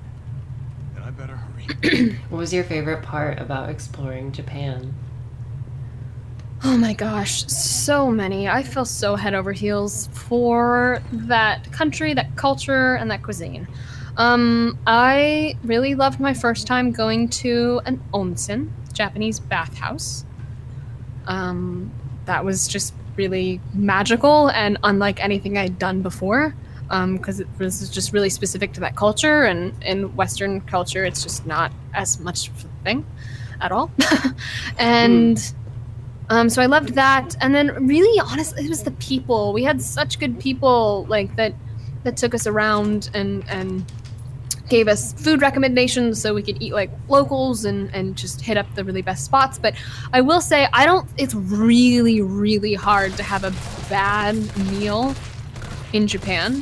Why do you just hit his legs here and not his head? What's the Well, I thought his legs were gonna pop off, but I guess Got it. I guess not. No. Okay, no good.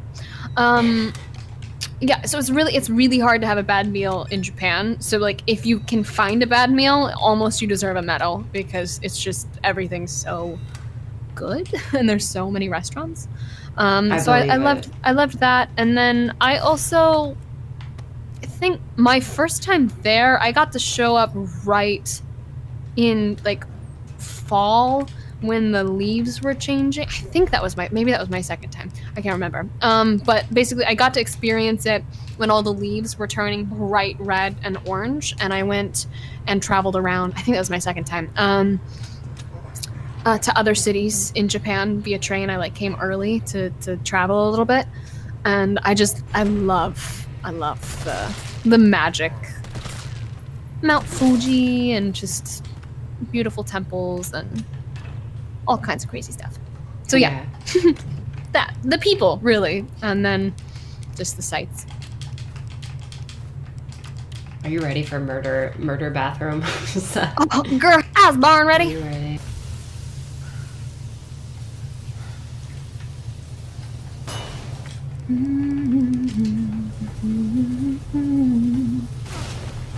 Sucks one at a time. Take a number. Such a good line. He has so many good one-liners. Jill has a few really solid ones, but I just feel like he pumps through them. One at a time, take a number. Like I can't even do it. Carlos is like He's just full of them, but that's his He's full of character them, yeah. too. He's just set up for sarcasm and wit. even in the original, he was very Yeah. very similar.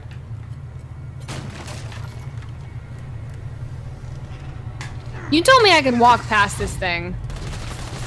I And think it that did was not that the happen first when I time. played. Yes. I tried to walk past this, guys, and it attacked me so hard. God. Ooh, ew. Ow, dude. Go through the magical door of safety. No, I have to punch him. That's my favorite. Okay.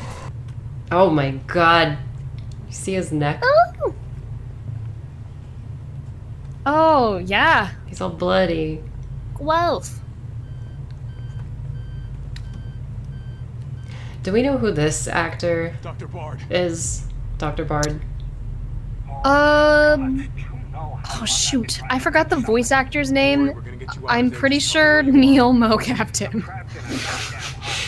Or actually, Bill might have mocapped him. I'd have to ask. One of either William or Neil mocapped him, but then he Yeah. got a different voice. I didn't meet the voice actor because his work was just done in a booth. Yeah. I can look it up. Let's give him a shout out. So you can either sit there with your dick in I'm your on ass it. or Such a silly line. of getting me the hell out of here. He's so unlikable. I like him already. Oh. And you would. That was like the perfect timing. That's not our call to make. That's Mikhail's call. I'm gonna check the computer, see if I can trace the doc's location. Wait. Dr. Bard? That's who that is, right? Yeah. This'll take some time. Guys, Look around, that see was if you can find William Hope. Bill did that as well. Oh, that's right. Was that his voice? I think so. He's credited on IMDb, Oh my unless someone else. God. I think that's him. I think he just changed his voice. He did mocap him then. I remember. He mocapped him for sure. And then he got to do the voice. I think. That's I mean, that's some now that good I'm range. thinking about it. Yeah. Oh yeah. Oh gosh. These guys are really good at what they do. I want the dartboard. Kids still got it. Let that be a lesson to all dartboards. Yes. Is that Jill in the front row? No, Mhm. no, sir. That's a drawing from 1998. Yes. I love it. It's so cool. It looks good though. I think we could. Do I have mouse control here? I don't. No, I don't. I was gonna name all of the stars members, but I guess I can't. I can't point at them. You can do right to left. Okay, top row. I'll do right to left top row. You ready? So Brad, Barry, Wesker, Richard, Kenneth, Forrest, sorry. Oh my god. Okay. So there's a Frost and a Forrest, and I always get them mixed up. And the guy all the way on the left, that's Sonny Bauer in the chat, of course. And then bottom row is JoJo, Jill, Chris, Enrico, and then I don't know who that other guy is. Kevin Dooley. I'm really impressed, guys. I would love to be like, yeah, actually, I built a backstory for my relationships with each of these individuals, but I didn't get this photo. I didn't get to see the photo. I didn't know the photo was a thing. Susie was the one that was like, have you seen this photo? Now I have.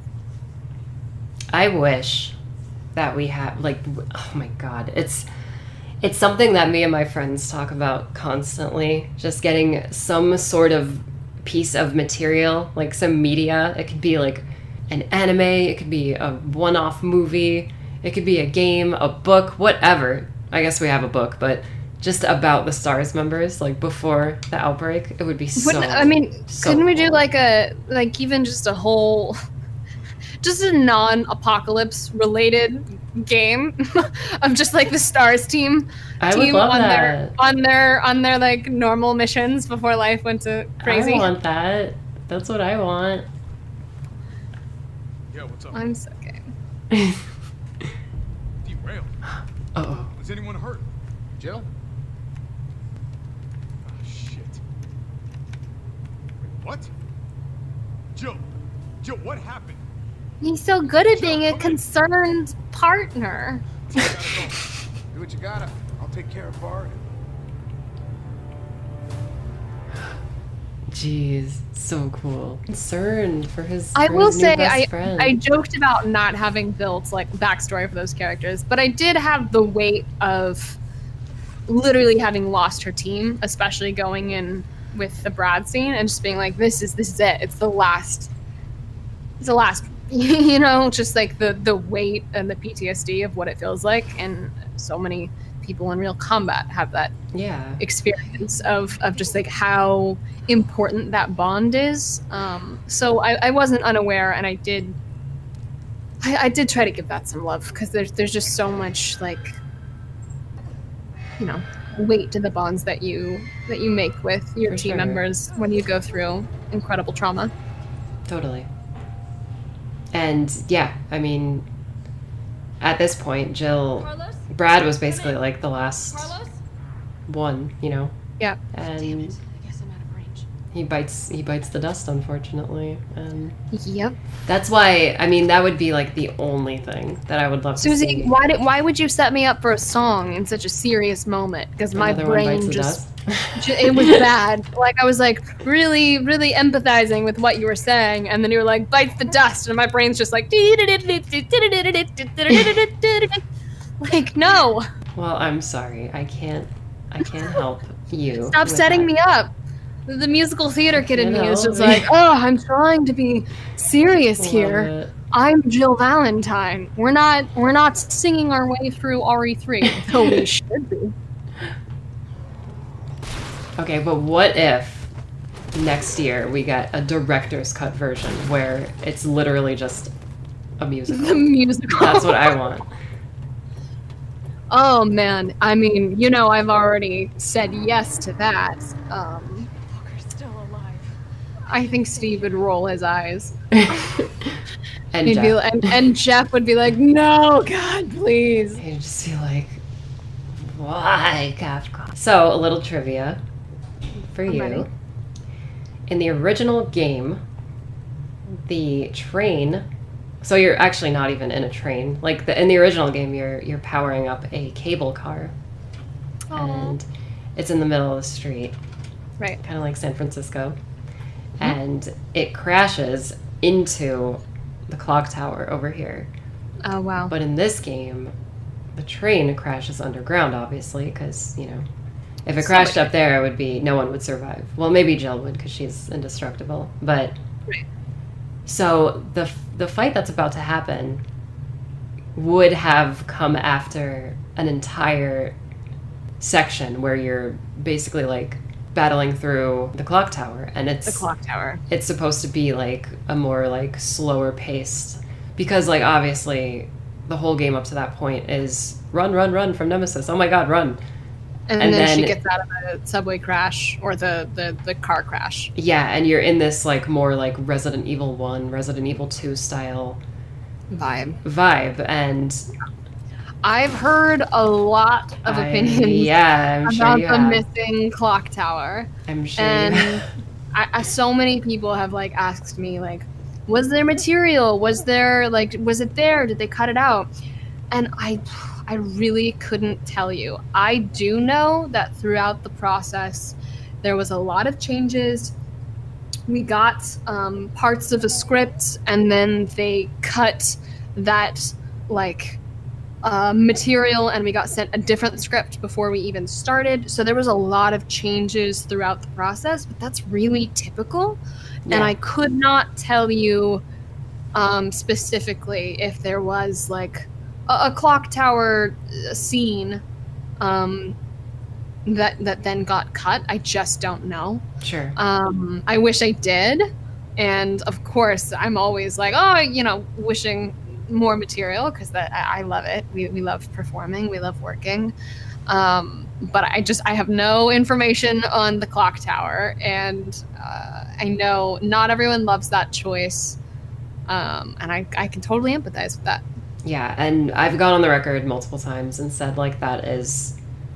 Like, I'm fine with basically all of the changes, but this one is sort of like... I've always loved that scenario, that gameplay scenario, so... It also seems like it would be such a cool environment, and that's the other thing, like, I don't remember ever, like, no environments were shown to me for, any of that sort of stuff, so I really definitely don't have an answer for that.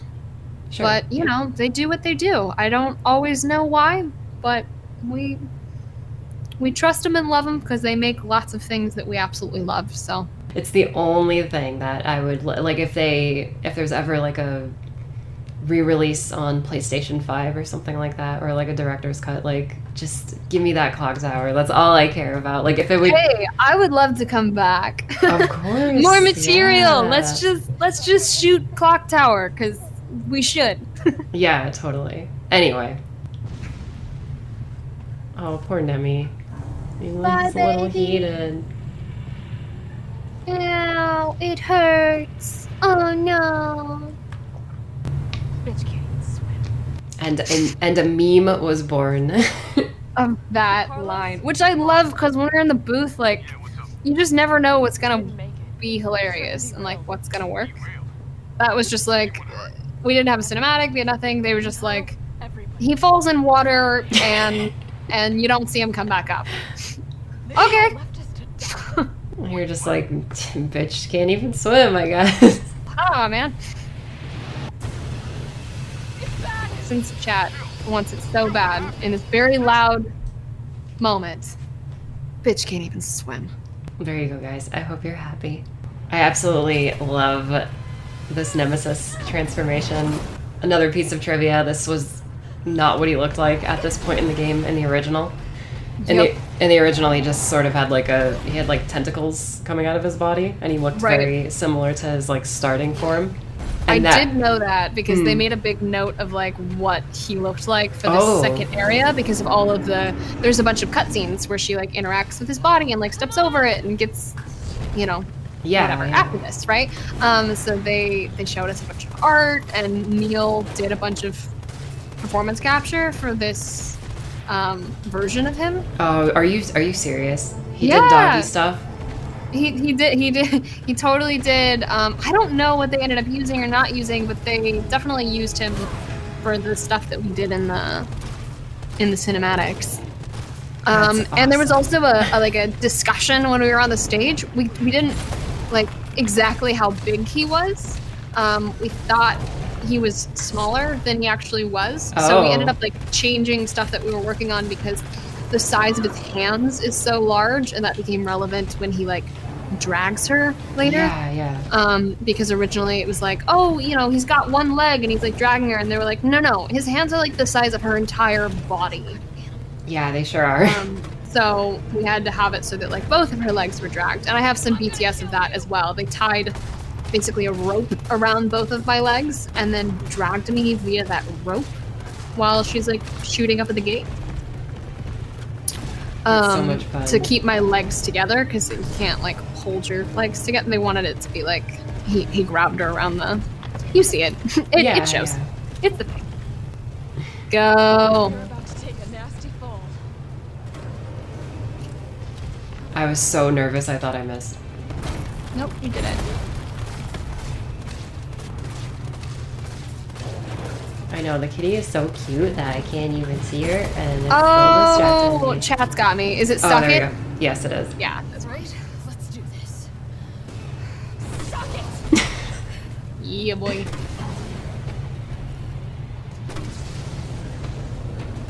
It's just so cool. Oh my god. That's such a cool line. And then she's blasted him. It's great. Thanks, This was guy. a box that I stepped over. I really like my foot acting there, though. Fun camera move. It was believable. All one take. All right, this is the part that I get dragged. I have BTS on this. Shooting. I had to like get this moment where like see the gate. It's really weird because without the cuts, you're just like take a moment and pause and like look at the gate. I got to do that. Just like escape the thing. I love that. This moment. I have BTS of all of this. It was a bunch of different little clips. And then I get to fall and convulse, and I mean that's just a good day. Hey honey, how was your day? Oh good. I got zapped by a tentacle thorn, and then I convulsed to the ground. It was great. You've done me a big favor. Miss Valentine. Oh, poor Jill. Just me. In this game, you've done so much like just convulsing, There's a dry lot heaving. of dry heaving, yeah. Jill,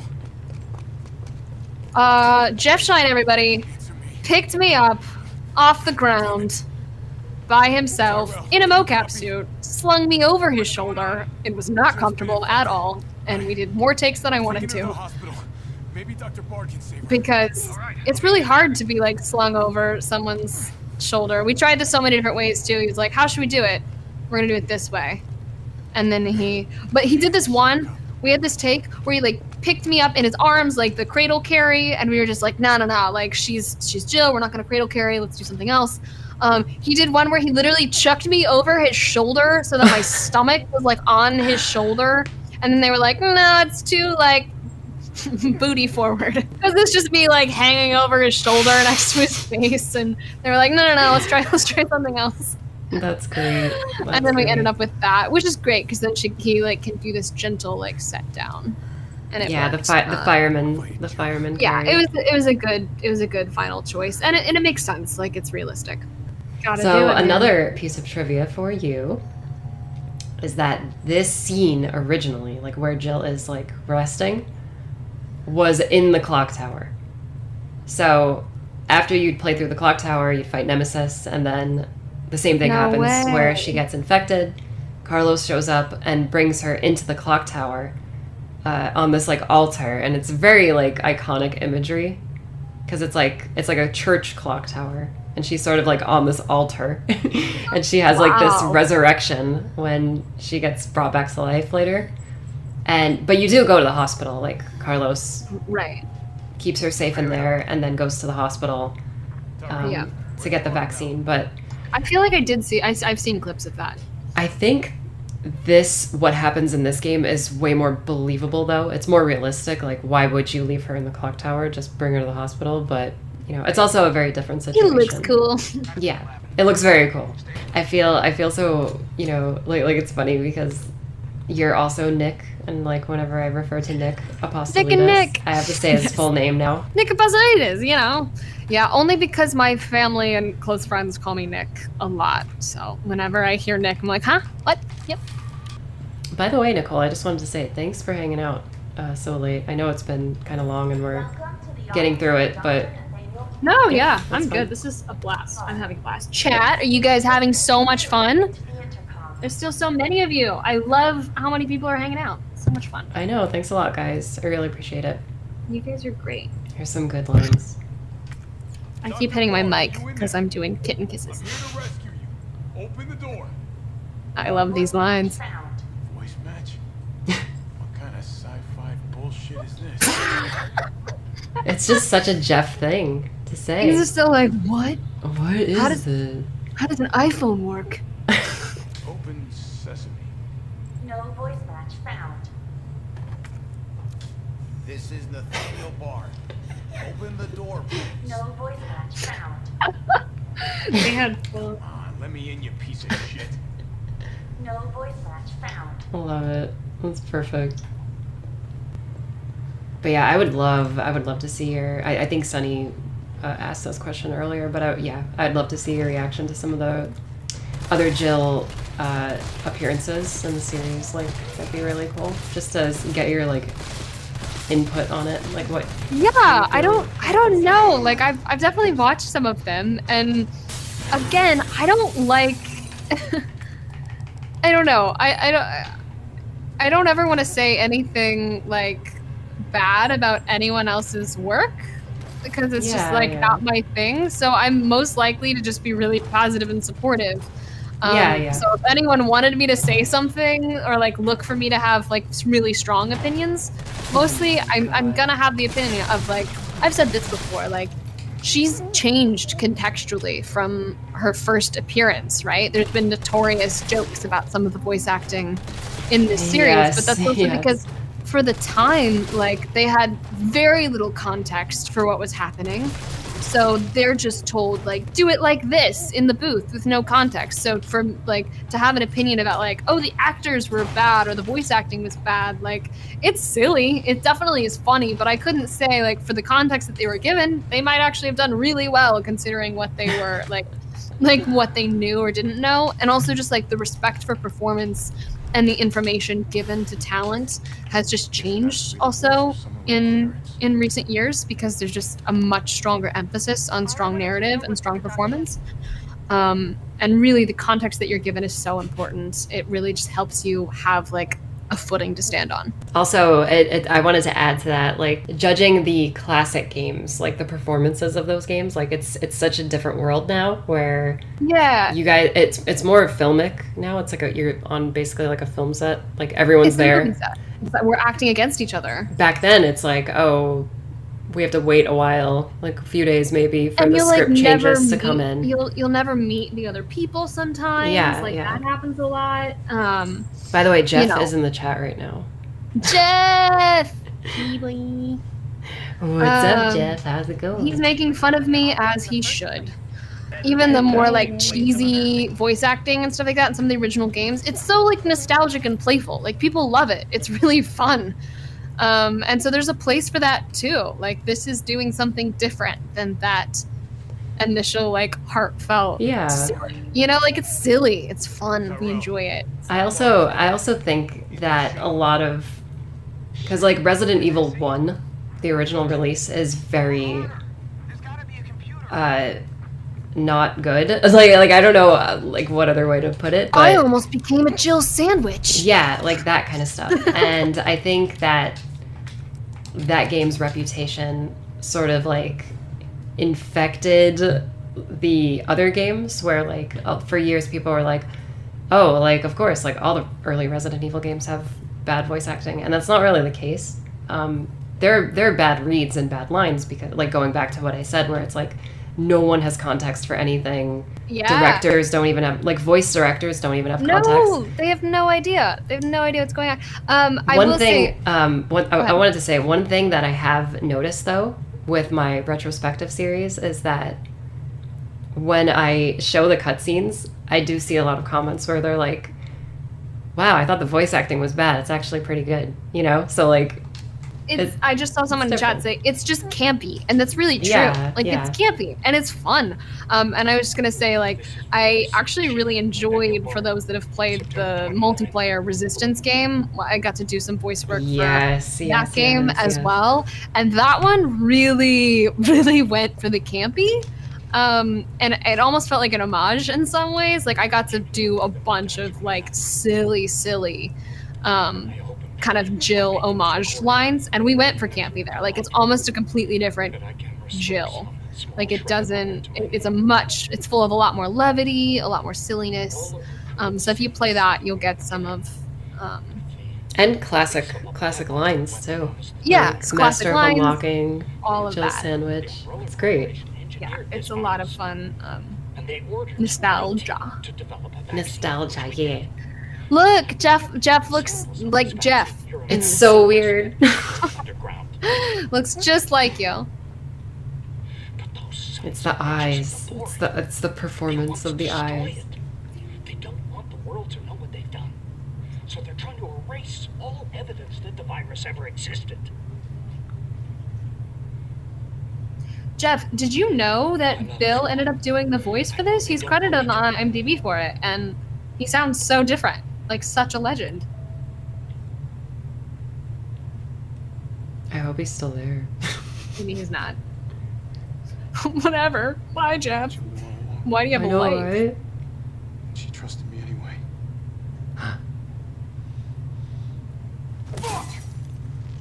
I love it. I love that so much. Dang it! I'm gonna destroy this computer. Is it here? Oh, you know what we forgot to do? We totally forgot to do when we were back in the RPD. My What? name is Carlos. And my I thought dream about is it. to become an RPD man. When I grow up, I want to be a STARS officer. Jeff said he did know that Bill because he was on set with him that day. I knew he mocapped it, but I didn't realize they kept his voice. I thought they were gonna get a different voice actor for it. And it seems like they didn't. You leave me alone, Hunter. I know I'm your mother, but you cannot follow me everywhere. Nicole, what is your favorite character between Carlos and Chris? That's not fair. I know. I will not can't- answer that question. You can't put that information out into the world because people will No. be like, see, it's canon. Jill and Yeah, Carlos. no. It is not canon, and I have no opinion.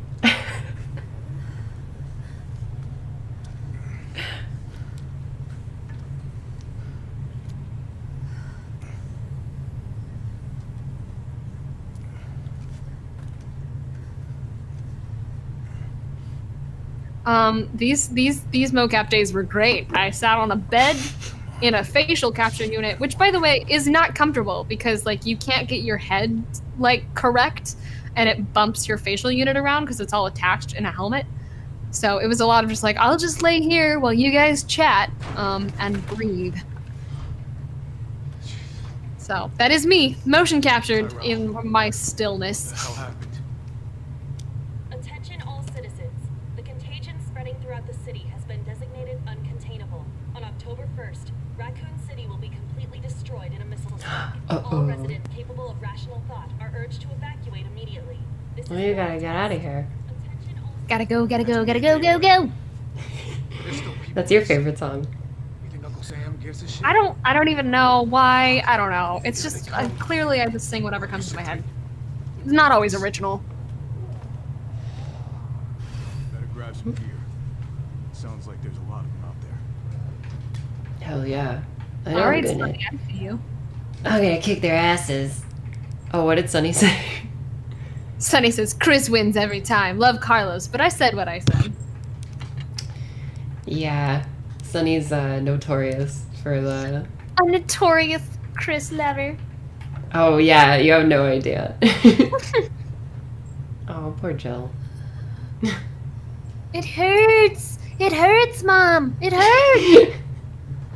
Ow. Carlos Make is my it go mom. away. Lower the window shutters. The less entry points, the better. How do we do that? I'll try hacking into the hospital security system. Keep them off me in the meantime. Okay, now the fun shit begins.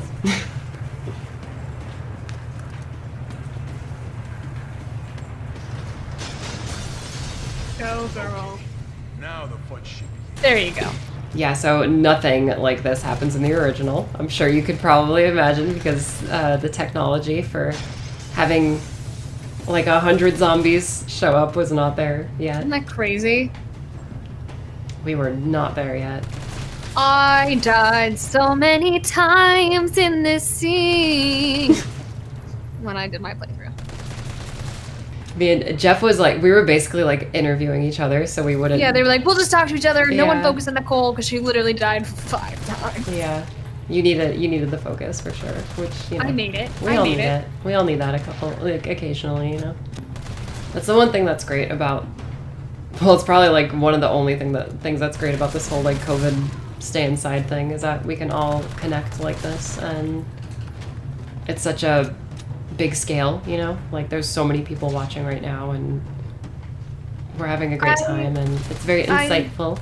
Love that. It's been such a fun way, like starting to stream and whatever else, just to stay connected. It's honestly been really valuable to me in COVID time too.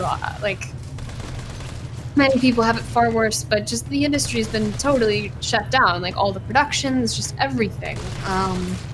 So it's been such a wonderful way to just feel connected and in some ways do what I love doing in a different way, which is, you know, telling stories and hopefully making people's lives a little bit better and spreading some love.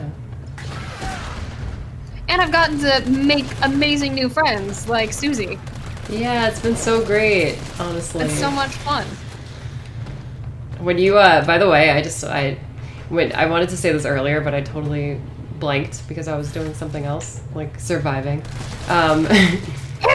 Sorry. When you send me the picture of the kitty cat, when you first got the kitty, I was like, it almost looked like the kitty was like photoshopped into the picture. Like she just looked so perfect. I was like, what the hell? What did you do, Nikki? I got a kitten.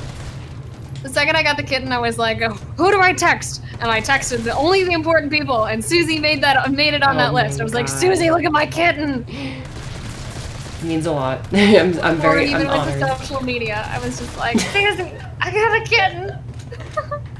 Jeff in chat said this community is an incredible group of people, and I agree. Resident Evil community Yes. has been super cool and supportive. It's just like so much fun. Like I've just had so many people be completely supportive of Jill and the remake and all of its, you know, and all of its things. And Yeah. I've also had Yes. so many people just be really supportive of me and like some of my other projects and like things that I'm up to, and that just means so much. Like it really shows just like an appreciation for kind of the art form of what we do and the different stories that we tell, and this one's really important to us, and I feel so grateful to have gotten like to get to stream, to have this kind of technology, connect with people and like see how they feel and what's up. It's really just made my COVID time, my quarantine time, be something that I never thought it would be. I mean, it's completely unexpected for everyone, but it just is a lot better than I thought it would be. Yeah, totally. Like no one could have ever seen this coming, and it's just nice that we're all trying to basically help each other out. Yeah. Stay connected. It's really cool.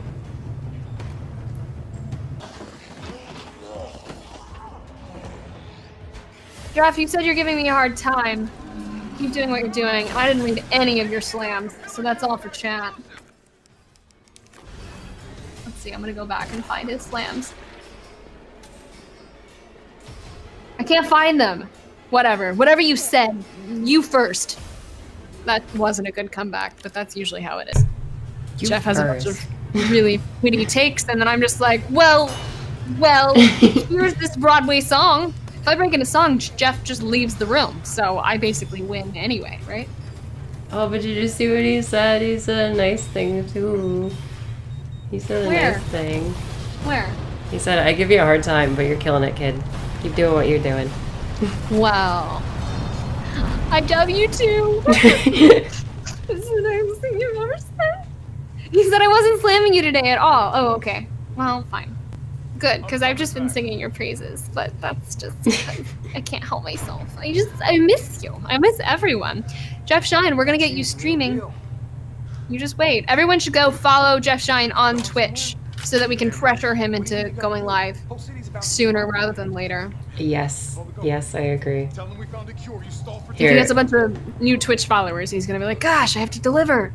Okay, Nicole, you entertain the chat and watch this cutscene and talk about it. I've got to go run and do something very quickly. I'll be right back.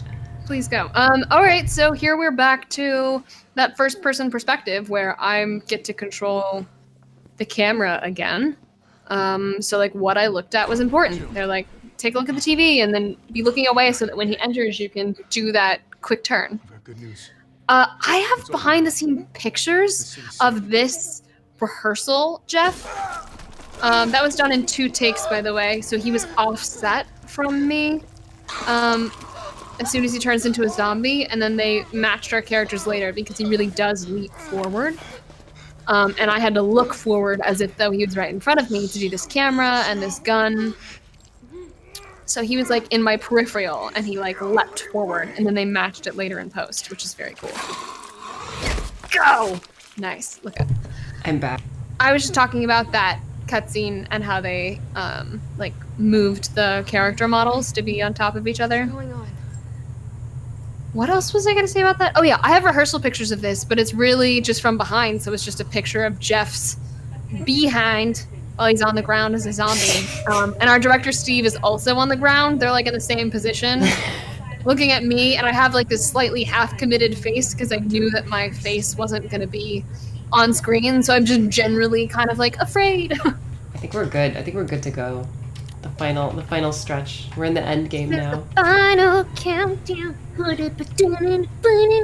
Yeah, that's my iteration, and it was awesome. It was flawless. Sure she did. That was all Carlos. He carried Scene you with in. Tyro! Crazy bastard. The end of this scene was also changed. We added it on set. Wait, did you see the broadcast? Oh, really? They're gonna blow Yeah, the city sky high. because he's I'm like, gonna get hold of someone, anyone with the clearance he's to like, he decide. can handle this. Leave this And message she just sort of leaves again, and I was like, So am I.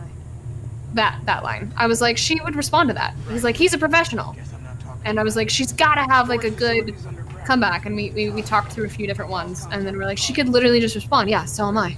Yeah, and then we ended up making it just like a little bit of a smirk, so then it had some sass to it, which is kind of fun. So we did like a version where she's dead serious. Yeah, so am I. And then we ended up with the, yeah, so am I. Let's go.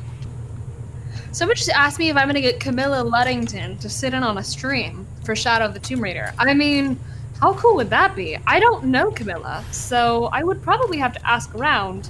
Not knowing people is a little bit harder. And she's also on... Oh, that's not true! I do know someone who knows her. I don't know. I have no idea. Like, we've never met, so it'd be definitely like a shot in the dark to be like, hey, do you want to come on while I like literally play your game? She has like a very prolific TV career as well, so she's all over the place, but that's a fun idea. I've thought about playing some other games with voice actors that I know, because I just really love that dynamic. I love having guests and like talking to them about the process. And just thinking about like which games to play and whether or not like games that I'm not in, right, but I have friends that are in. And just like bringing them on to talk about their characters, whether or not I'd do like one-offs or try to finish the whole game, or just like what that would look like. But I think that's a great idea. I think I'm definitely going to continue to stream That would be as I so go. cool. Yeah, it'd be really fun. I just want to point out something. Is it a bunny toy? Because the bunny. That's a child. Oh, Susie, It's very dark. awful. Yeah. How do you know that?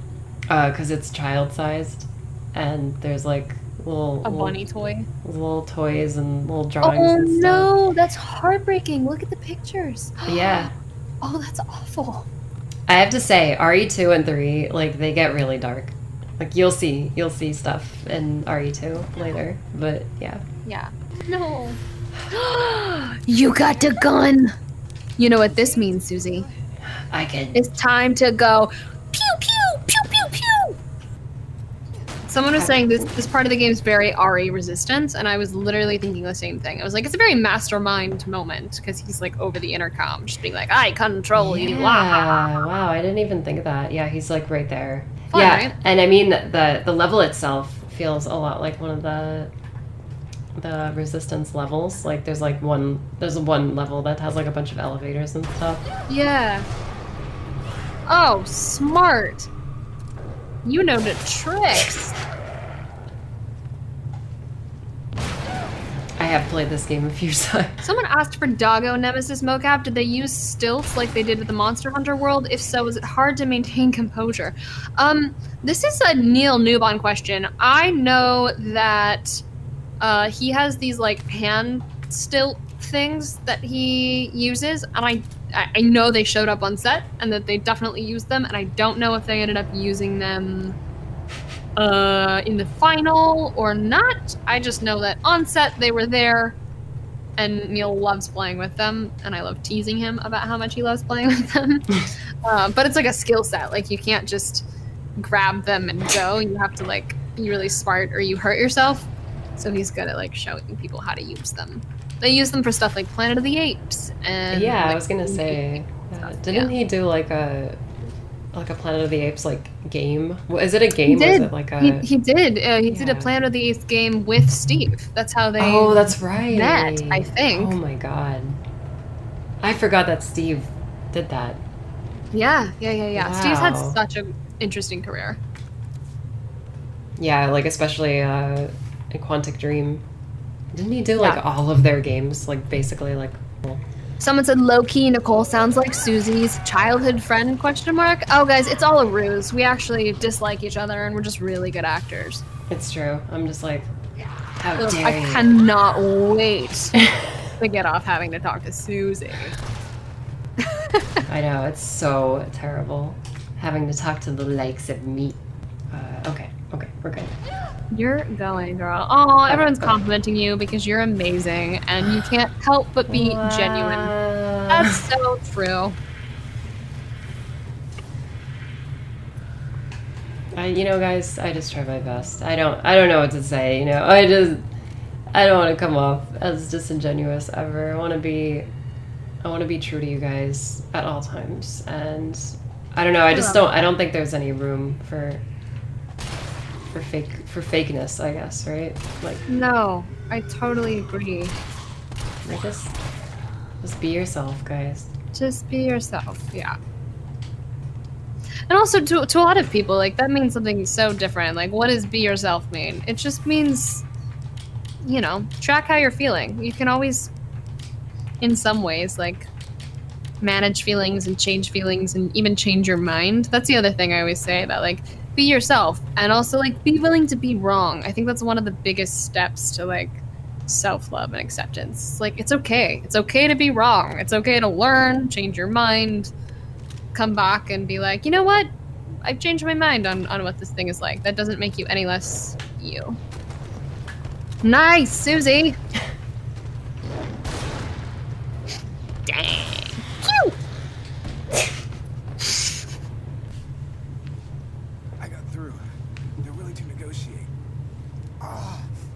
No, babe. They'll call off the strike if, and this is one big ass if, we can deliver the vaccine to them before they launch. How long do we have? Hours, maybe. Then let's not waste one more second. Hell yeah, let's get out of here. I'm gonna Let's show you go. guys a little trick to get through this hallway faster. We'll find the vaccine. I'm sure some of you guys know about it already, but I thought it was kind of cool when I discovered it. So you're forced to walk through this hallway, you can't run. But you can still dodge through this hallway and get through it real quick. No way. Does he speed up? Sure you don't need to No. stop? Stop and do what? I got you. But you would be like all the way back at the beginning of the hallway still, you know? Right. You still have to wait for it to finish. Yes, one of the few moments where you get to use guns. Yeah, you'll have This to talk and about the, that. and the scene. Oh, I joke that like the player always gets to use the guns. In the cutscene, she never has the guns. So like when I was auditioning for the role, like they had me do some military gun movement to just check and see, you know, if I could do it. Oh, later, And Tyrell. bye. We'll miss you. And ultimately, like, there's very few times I actually got to use the guns. I did in the dream sequence. I do in the Nikolai scene coming up. But I always thought that's funny. That's just true in general in most video games. Like the player gets the guns, and when we get on the mocap stage, sometimes we get the guns, but usually like side characters or supporting characters will end up like having guns or needing to do a military action while your character like puts away the gun to talk or do something. And a lot of that also has to do with like the different kinds of weapons that players use in games. Like they don't want to have to change it. Oh yeah. You know, if you think about it, like if you're carrying this kind of weapon, then they're just going to leave the weapons out of it for the cinematics so that it can work regardless of what weapon you're holding. Yeah, I didn't even think of that, and that's like, that is probably like the main reason why that happens, because they don't want to program. Totally. No, it's too much effort. They don't want to program like a different cutscene for every single gun, which, yeah. That's the other thing. There are specific moves that are like part of the core game that they've designed in the gameplay. For example, like how she opens doors. She always opens doors with her left hand. Yes. So coming in and out of scenes, like we had to match that because that was something that already was set. She opens doors this way, and they like showed us, and then I had to match that. And like how she stands, so that at the end of a cutscene, I could land in that position every time, so that it goes back to gameplay. And that's like weird technical aspects of mocap. Is like you have to end up here, and you have to end up in this position, so that they have a smooth transition back to gameplay. That's so cool. I love hearing about that stuff. Yeah, it's fun. It's fun. Oh, I love this room coming up. This room coming up is so good. Is this with all the creatures in the inside? Yeah. Yeah. These are tyrants. I love it. I love it so much. It makes me so happy because 2 months prior, she fought one of these guys, and she knows, and it's so cool. She's like, dang, here they are. Oh my god, guys, it's so cool. And they're all like different shapes. It's so awesome. Jesus. Is this where they're made?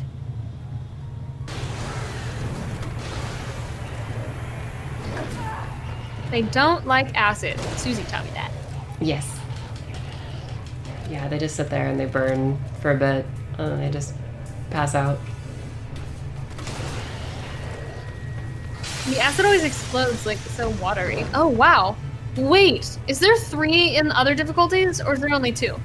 So there's 2 in standard difficulty. There's 3 That's what I in did. hardcore, and then all of them jump out on Nightmare and Inferno. No way. Yeah.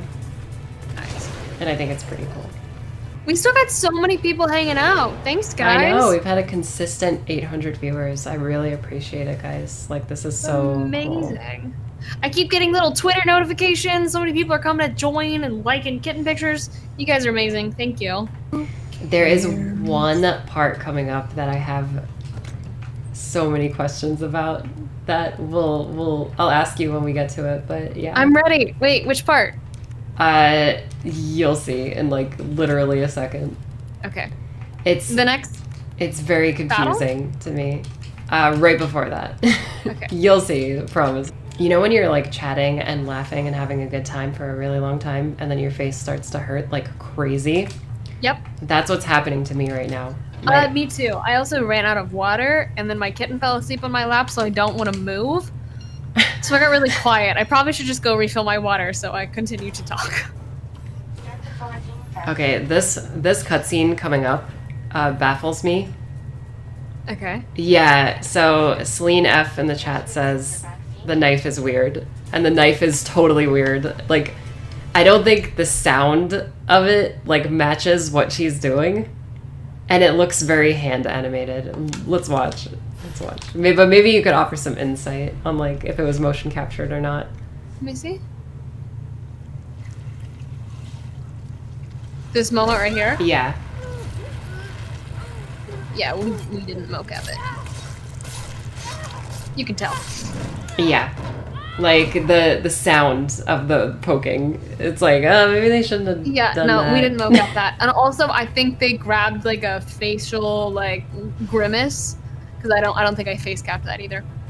she just kind of goes to like a standard like you know, like Yeah, the face just yeah. goes to, so they probably just like grabbed and Wow, grimaced. interesting. And then I did voiceover later. Yeah, that was totally just all made in There a you go. computer. Yeah, there you go. Yep.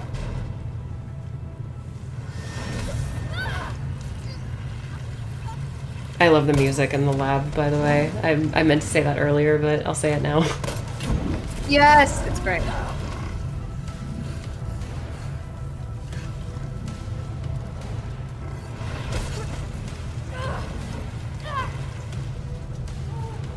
Someone asked me who was the first person asking you about Jill before the game was out.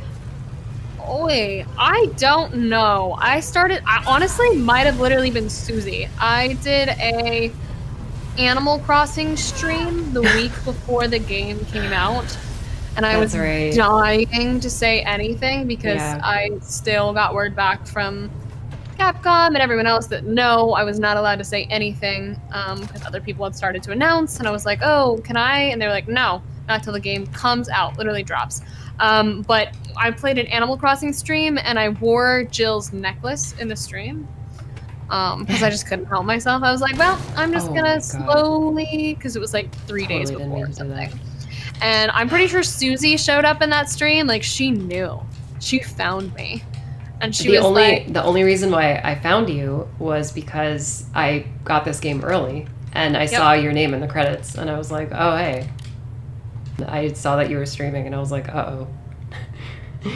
There she is. And I was like, should I just be like, hey, you're Jill in RE3? And I didn't want to. She basically was like that. She was like, can you talk about this thing that you can't talk about? And I was like, I can neither confirm nor deny anything that you're saying right now. Check out my peaches. The chat is making fun of me right now because I used the Magnum on the box. And the only reason I did that, guys, was because my knife is usually on D-pad down. Oh, no. But I switched it to the Magnum and I shot the box and it was just totally a waste of a bullet. Anyway, yes, I found you and I was like, hey, look, it's Nicole and she's Jill. And also, someone else was like, I might have been one of the first people asking you on Insta. Honestly, you're probably right. There was definitely some people beforehand that were asking me. And it was painful to just be like, I'm ignoring you as if though I don't even see your comments. I don't see anything. I see nothing. Okay, here comes a really cool cutscene that I love so much. We did so much. I did all that stair running, which is really fun. There's stairs right here, which gets really tiring after many takes, gonna be honest. That running up the stairs. We did that more times than I want to admit. This was done in a bunch of different cuts too. Alright, so the close-up shot, this is all me, but I was on my knees so that I didn't have to hang during the whole scene, because, funny enough, not easy. And so I was on my knees while he did this. And then when you see the wide shots, like this is me, it's my face, my stuff. Then you see the wide shots, they had a stunt person hang on a wire on a platform to get the full body like wiggle, and then they put it together, which is very cool. Like it's all stitched together totally. Yep. Because she is like moving around a lot. He did step on my fingers, but really lightly, and then I made it look like it hurt. Wow. Acting.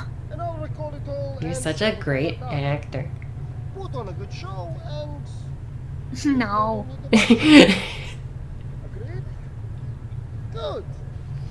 I love his little little twists. Like, what is that about? Isn't it great? And that's just like a Neil choice. That was just like, bye. He does his little twist. All right, here we go, guys. Very difficult battle coming up. Very difficult. Go. You got this. Yeah, we got this.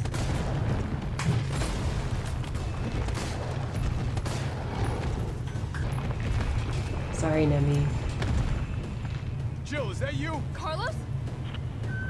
You're okay. Let me spot I love that shot of Carlos's little head just popped up over the... Jill? You okay?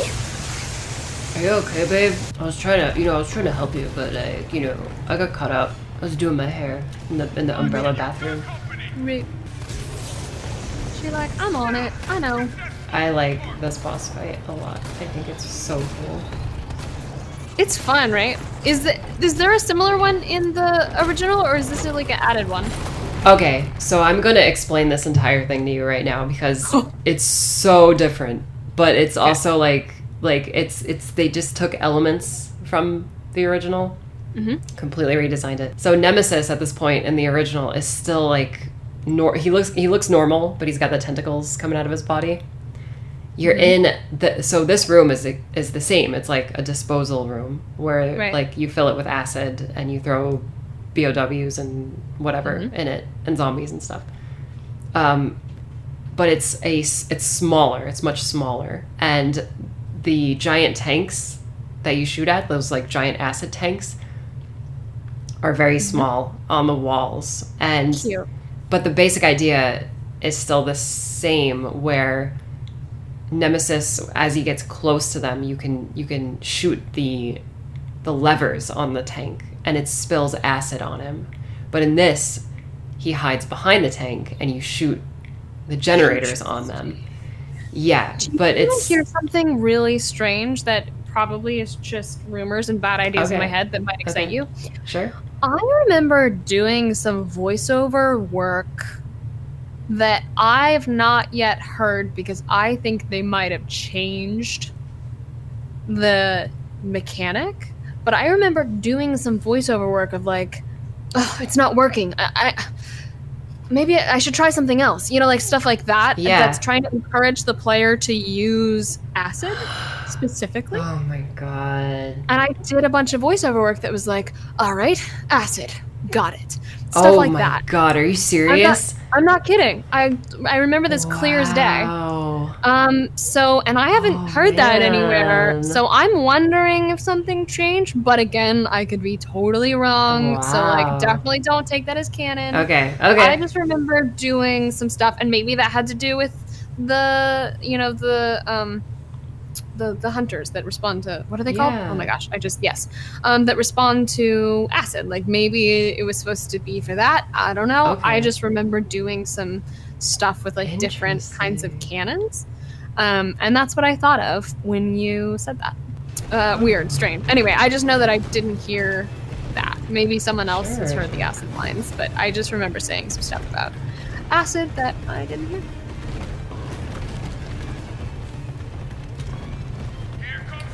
Okay, now we gotta deal with zombies. Zombie. Oh, number 5. Oh, look out. I got out of the way just in time. Thanks, Joe. Yeah, you did. Appreciate it. He's got your back. Someone said, what kind of training do mocap actors go through before using weapons in video games? Really depends. That's a great Neil question. He's like literally a weapons expert and does a lot of stunt stuff as well, and definitely was someone I relied on, as well as Jeff, who's been like trained with military stuff, because he's just done a lot of it. And I relied on both of them to keep me in check on how I was holding my weapons and how I was moving. It really depends on the game. Some games are super like military heavy and like you need a lot of training to do it, but also recognize that the guns that we're using are all fake. Most of them are foam. Some of them have like actual blowback, which is kind of fun because it gives you like the feeling if it's necessary to like see the jerk back. It's really important to have some blowback because it's so hard to fake that. So yeah, I think it really depends. It depends on the game. Some games like require more training than others.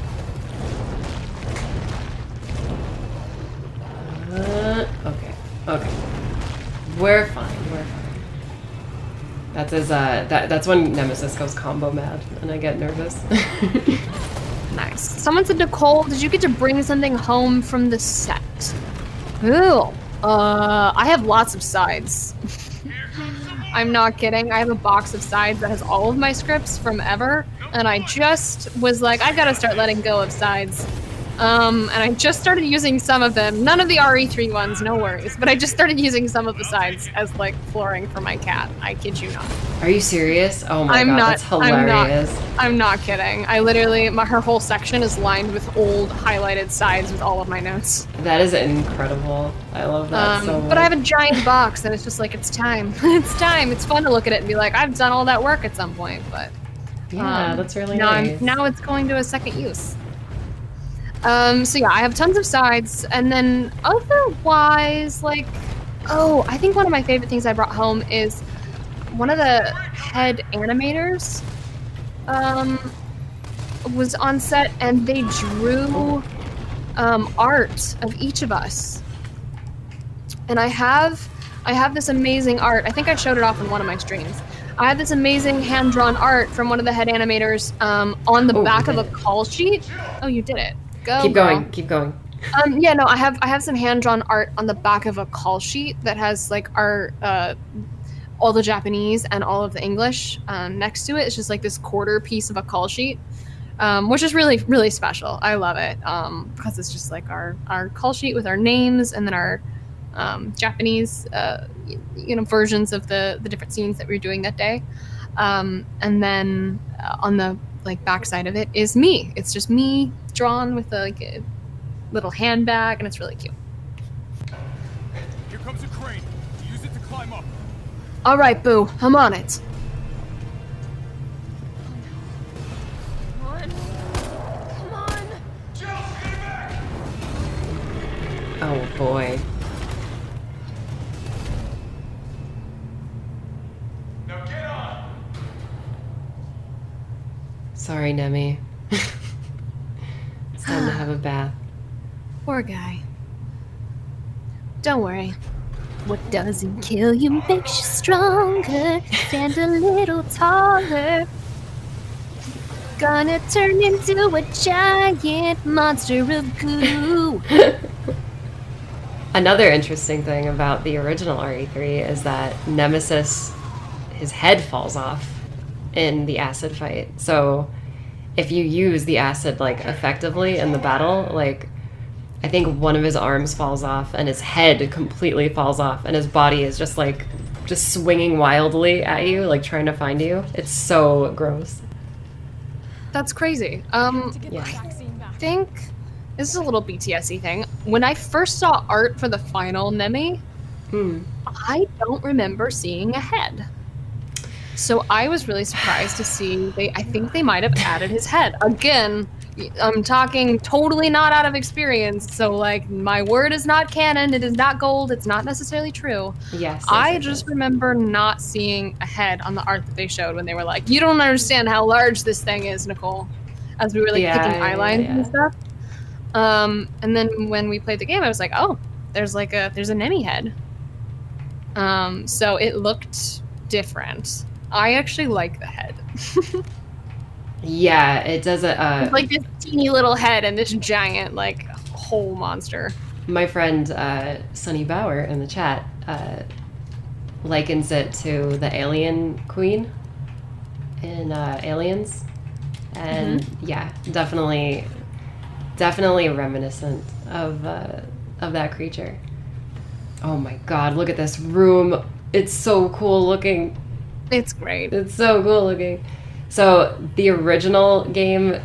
Okay, we'll talk about it when we get down there. Anyway, Okay. sorry. Okay. I just get really excited. It's done. Give me the vaccine, you greedy son of a bitch. No. That was hard to say, by the way. I like For some reason, that line was hard to say. It worked. Now drop the gun. Yes, I finally got a standoff with Neil.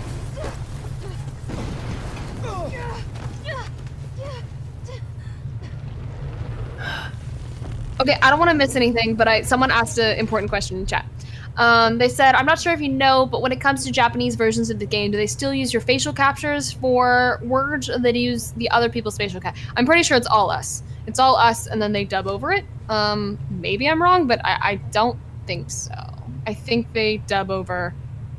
I don't think they do any different facial capture. So I think it's us. And then continue, because these are some of my favorite moments with this giant monster. Too.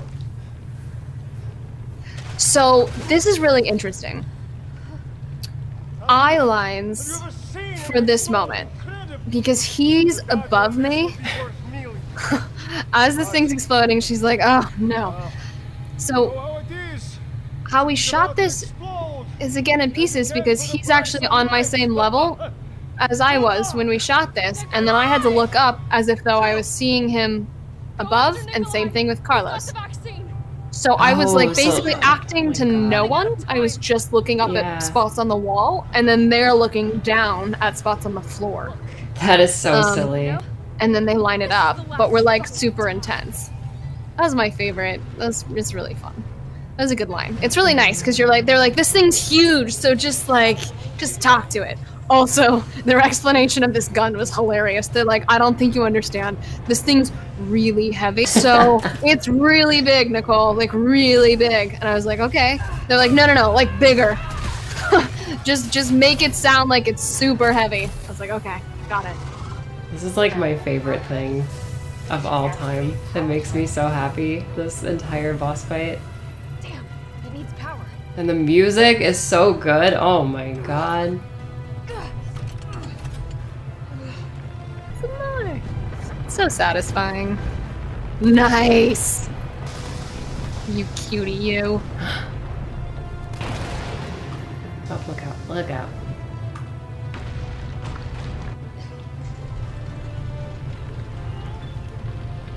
I keep seeing questions about whether or not I would reprise my role as Jill. Like, I've seen a ton during the stream. The answer is yes, of course. Any opportunity, totally. If the stars aligned and there was another chance to play Jill. Stars. Of course, I love that. I want the stars to align. So you could be the star member again. The star member.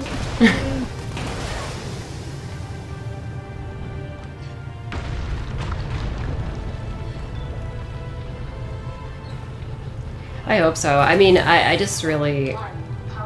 I think all of you guys are really great, and I want you all to be, like, consistent voice actors for these characters, you know? Thank you. I really appreciate that.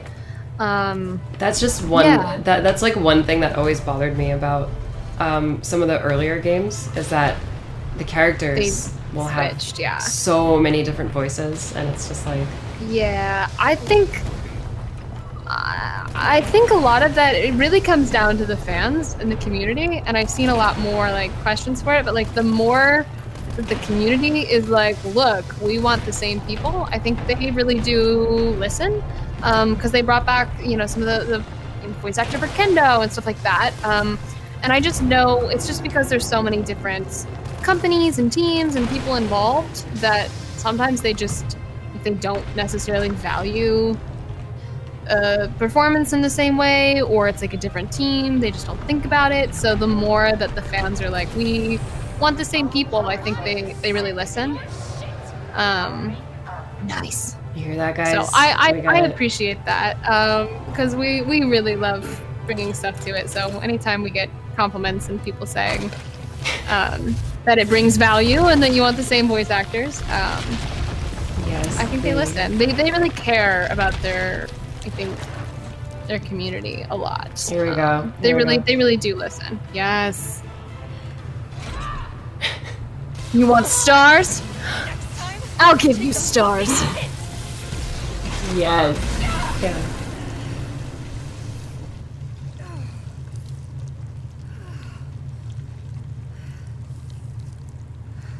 Good riddance. All right, tell me about this room, Susie. In the original game, you don't use this railgun. It's like a giant machine that you have to lead Nemesis in front of.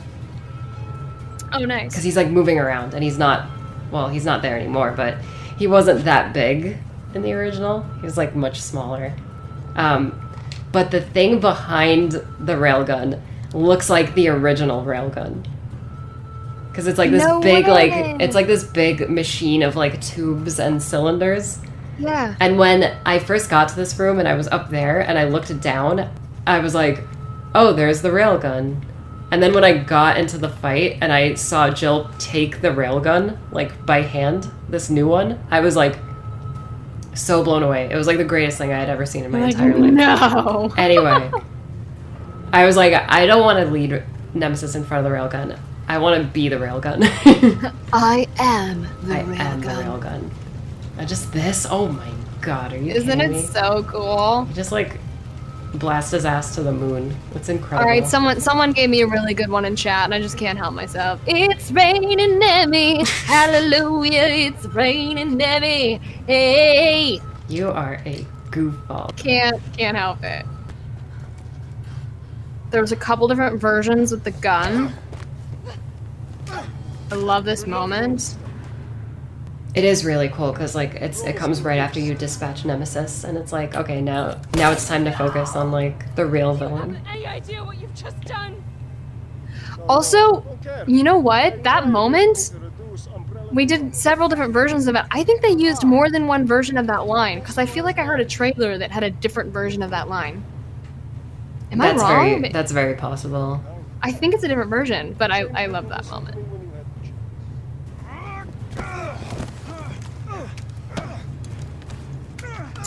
We've talked about this for the fight scenes. They didn't want to have the actors have to change out of the face capture units, so they sat on the side and they did all of these facial expressions, and they had the stunt team just do it real quick. Shoot him! I can't. I did this though. I sat on my knee for like 2 hours. There's no other way. And then I wait for him to say. Take the shot! She won't do it. Doesn't have it in her. Nice. There's also a version if you miss or die or something, we say something else. That would just be too cool. Oh, I mean, Nikolai just wrecks both of you. We could look at that if you want, because I think it auto-saves. I don't know if I've seen it. I should watch it. Oh, it's sometime. pretty brutal. We could totally watch it after we finish if you want. And get your reaction to it. Sure, yeah. I love this moment. There's a price tag for everything. Even letting the world I finally get to stand above him and just give him the... Yes. Yes! I'll tell you. If you get me out of here, I'll pay you whatever you want. Yeah, right. You're a fool! If I die, you'll never find out the truth. I felt so empowered. I was like, I just don't need you. Never mind, little detective. Even a little.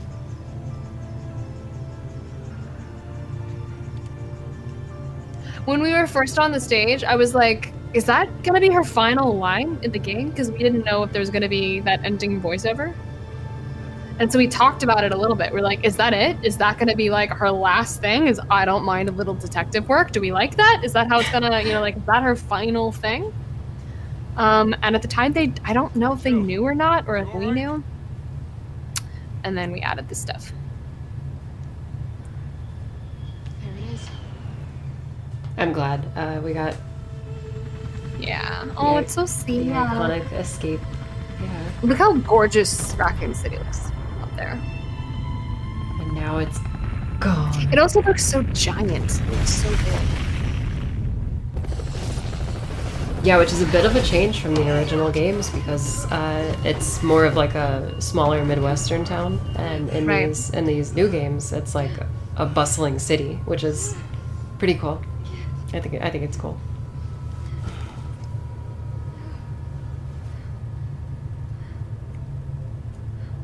It's finally over. Can I just say, Star's outfit, perfect design. Yeah. It's timeless. It's so great. I love it. I really liked So Long RC as her last on-camera Yeah. line. Just felt like it brings you back to like rough. This ending monologue was longer in the booth, and they cut some parts of it. I'm glad though. I think it works better the more succinct version.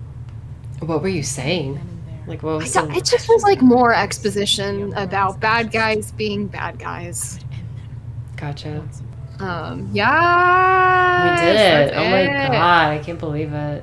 That's the game. I can't You believe did we it. finally did this too. Like we were chat room, we were talking about doing this like since the game Months ago. like launched. Like the second me and Nicole like came into contact, we were like, hey, we should totally like I have this cool idea. I did it. I don't even think I did it yet with Nick.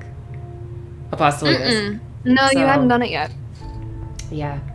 And I was just really Everyone's surprised asking me who the that it person did is good. after the credits, and full disclosure, I have no idea. And when I first saw it, I texted my director, Steve. I texted Steve and I was like, Steve, what is this? What is this supposed to be? He was like, no idea. So I'm sure they know who it is. Someone deep down knows who it is. It's definitely like a teaser that I was not included in on. So I don't have the answers that you want. I just saw Matt Walker as one of the zombie voices, and Matt Walker is a Capcom producer, so that's kind of interesting. That's great. Yeah. Sometimes they'll like put people in there. I know that he is like a zombie in these games. Like he keeps popping up everywhere, and he always like ruins parts of the game for me. They said that I remember someone talking about they like facial scanned one of the producers or something and put them in, I think it was RE2? Yeah, or like the trailer or something? Yeah, that. Yeah, the cop that the sheriff what it is. that gets killed at the beginning of RE2 is like, I believe his name is Miguel. Oh my god, yeah, it's Miguel. Yes. Yeah. So Miguel's amazing. We all love Miguel a whole lot. Miguel's also from New Jersey, speaks fluent Japanese, and is my favorite. He's one of my favorite Capcom people. Yeah. Because he's so funny. We went. All right, I've got a story. You want a story? Okay. Here's a story. Hell yeah. Miguel's just solid in general. Jeff will say this as well. It's just a blast. We went out to dinner this one night at this like super local place where we were definitely like, just tourists and people that didn't speak Japanese. And he speaks fluent Japanese, but he looks like he's from New Jersey. Yeah. And so he was sitting with us, and it was just us, and the table next to us started like, ugh, these foreigners, they started doing that thing where they're like, ugh, God, look, just like kind of being rude. And Miguel knew it and found out they didn't speak a word of English, so he was just telling us the table next to us is like annoyed and like making fun of us. But he just said that to us in English, and so at the end we were like, well, at the end, you speak perfect Japanese. You could just literally be like, by the way, we all speak Japanese, as we got up to go. And it's a table full of actors, so we committed fully to this. Oh my God. And so at the end, we all stood up, and Miguel goes, by the way, we all speak Japanese. And then everyone at the table was just like, yeah, we just like nodded our heads because we couldn't say a word. And they just exploded and like, oh my God, why didn't you tell us? And like tried to be friends. And it was just a really funny moment. That was a very like silly, playful. And then at the end, we all were like super nice, and it was positive and no hard feelings. But I just loved that moment. I love that mindset, by the way. Why didn't you tell us? We wouldn't have been shitty to you. Like, yeah, it's right? just like just don't be mean. So anyway, that's my Miguel story. So for those of you in the chat that don't know about the bad ending, we're gonna watch it right now. It's pretty upsetting. When I saw it, I was like, oh my God, I can't believe. I don't even remember what it is. I just remember that we did 2 versions. Okay, I'm gonna skip this because we don't. Okay, you ready? Yeah.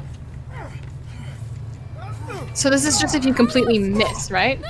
Yeah. Oh. That's incredible. And look at Carlos like convulsing on the floor, clutching his neck. Dude, he hits me in the head. That's incredible. Susie, you want stars? I'll give you stars. And with that, I bid you all farewell. Have a great night, everyone. Mwah. Much love.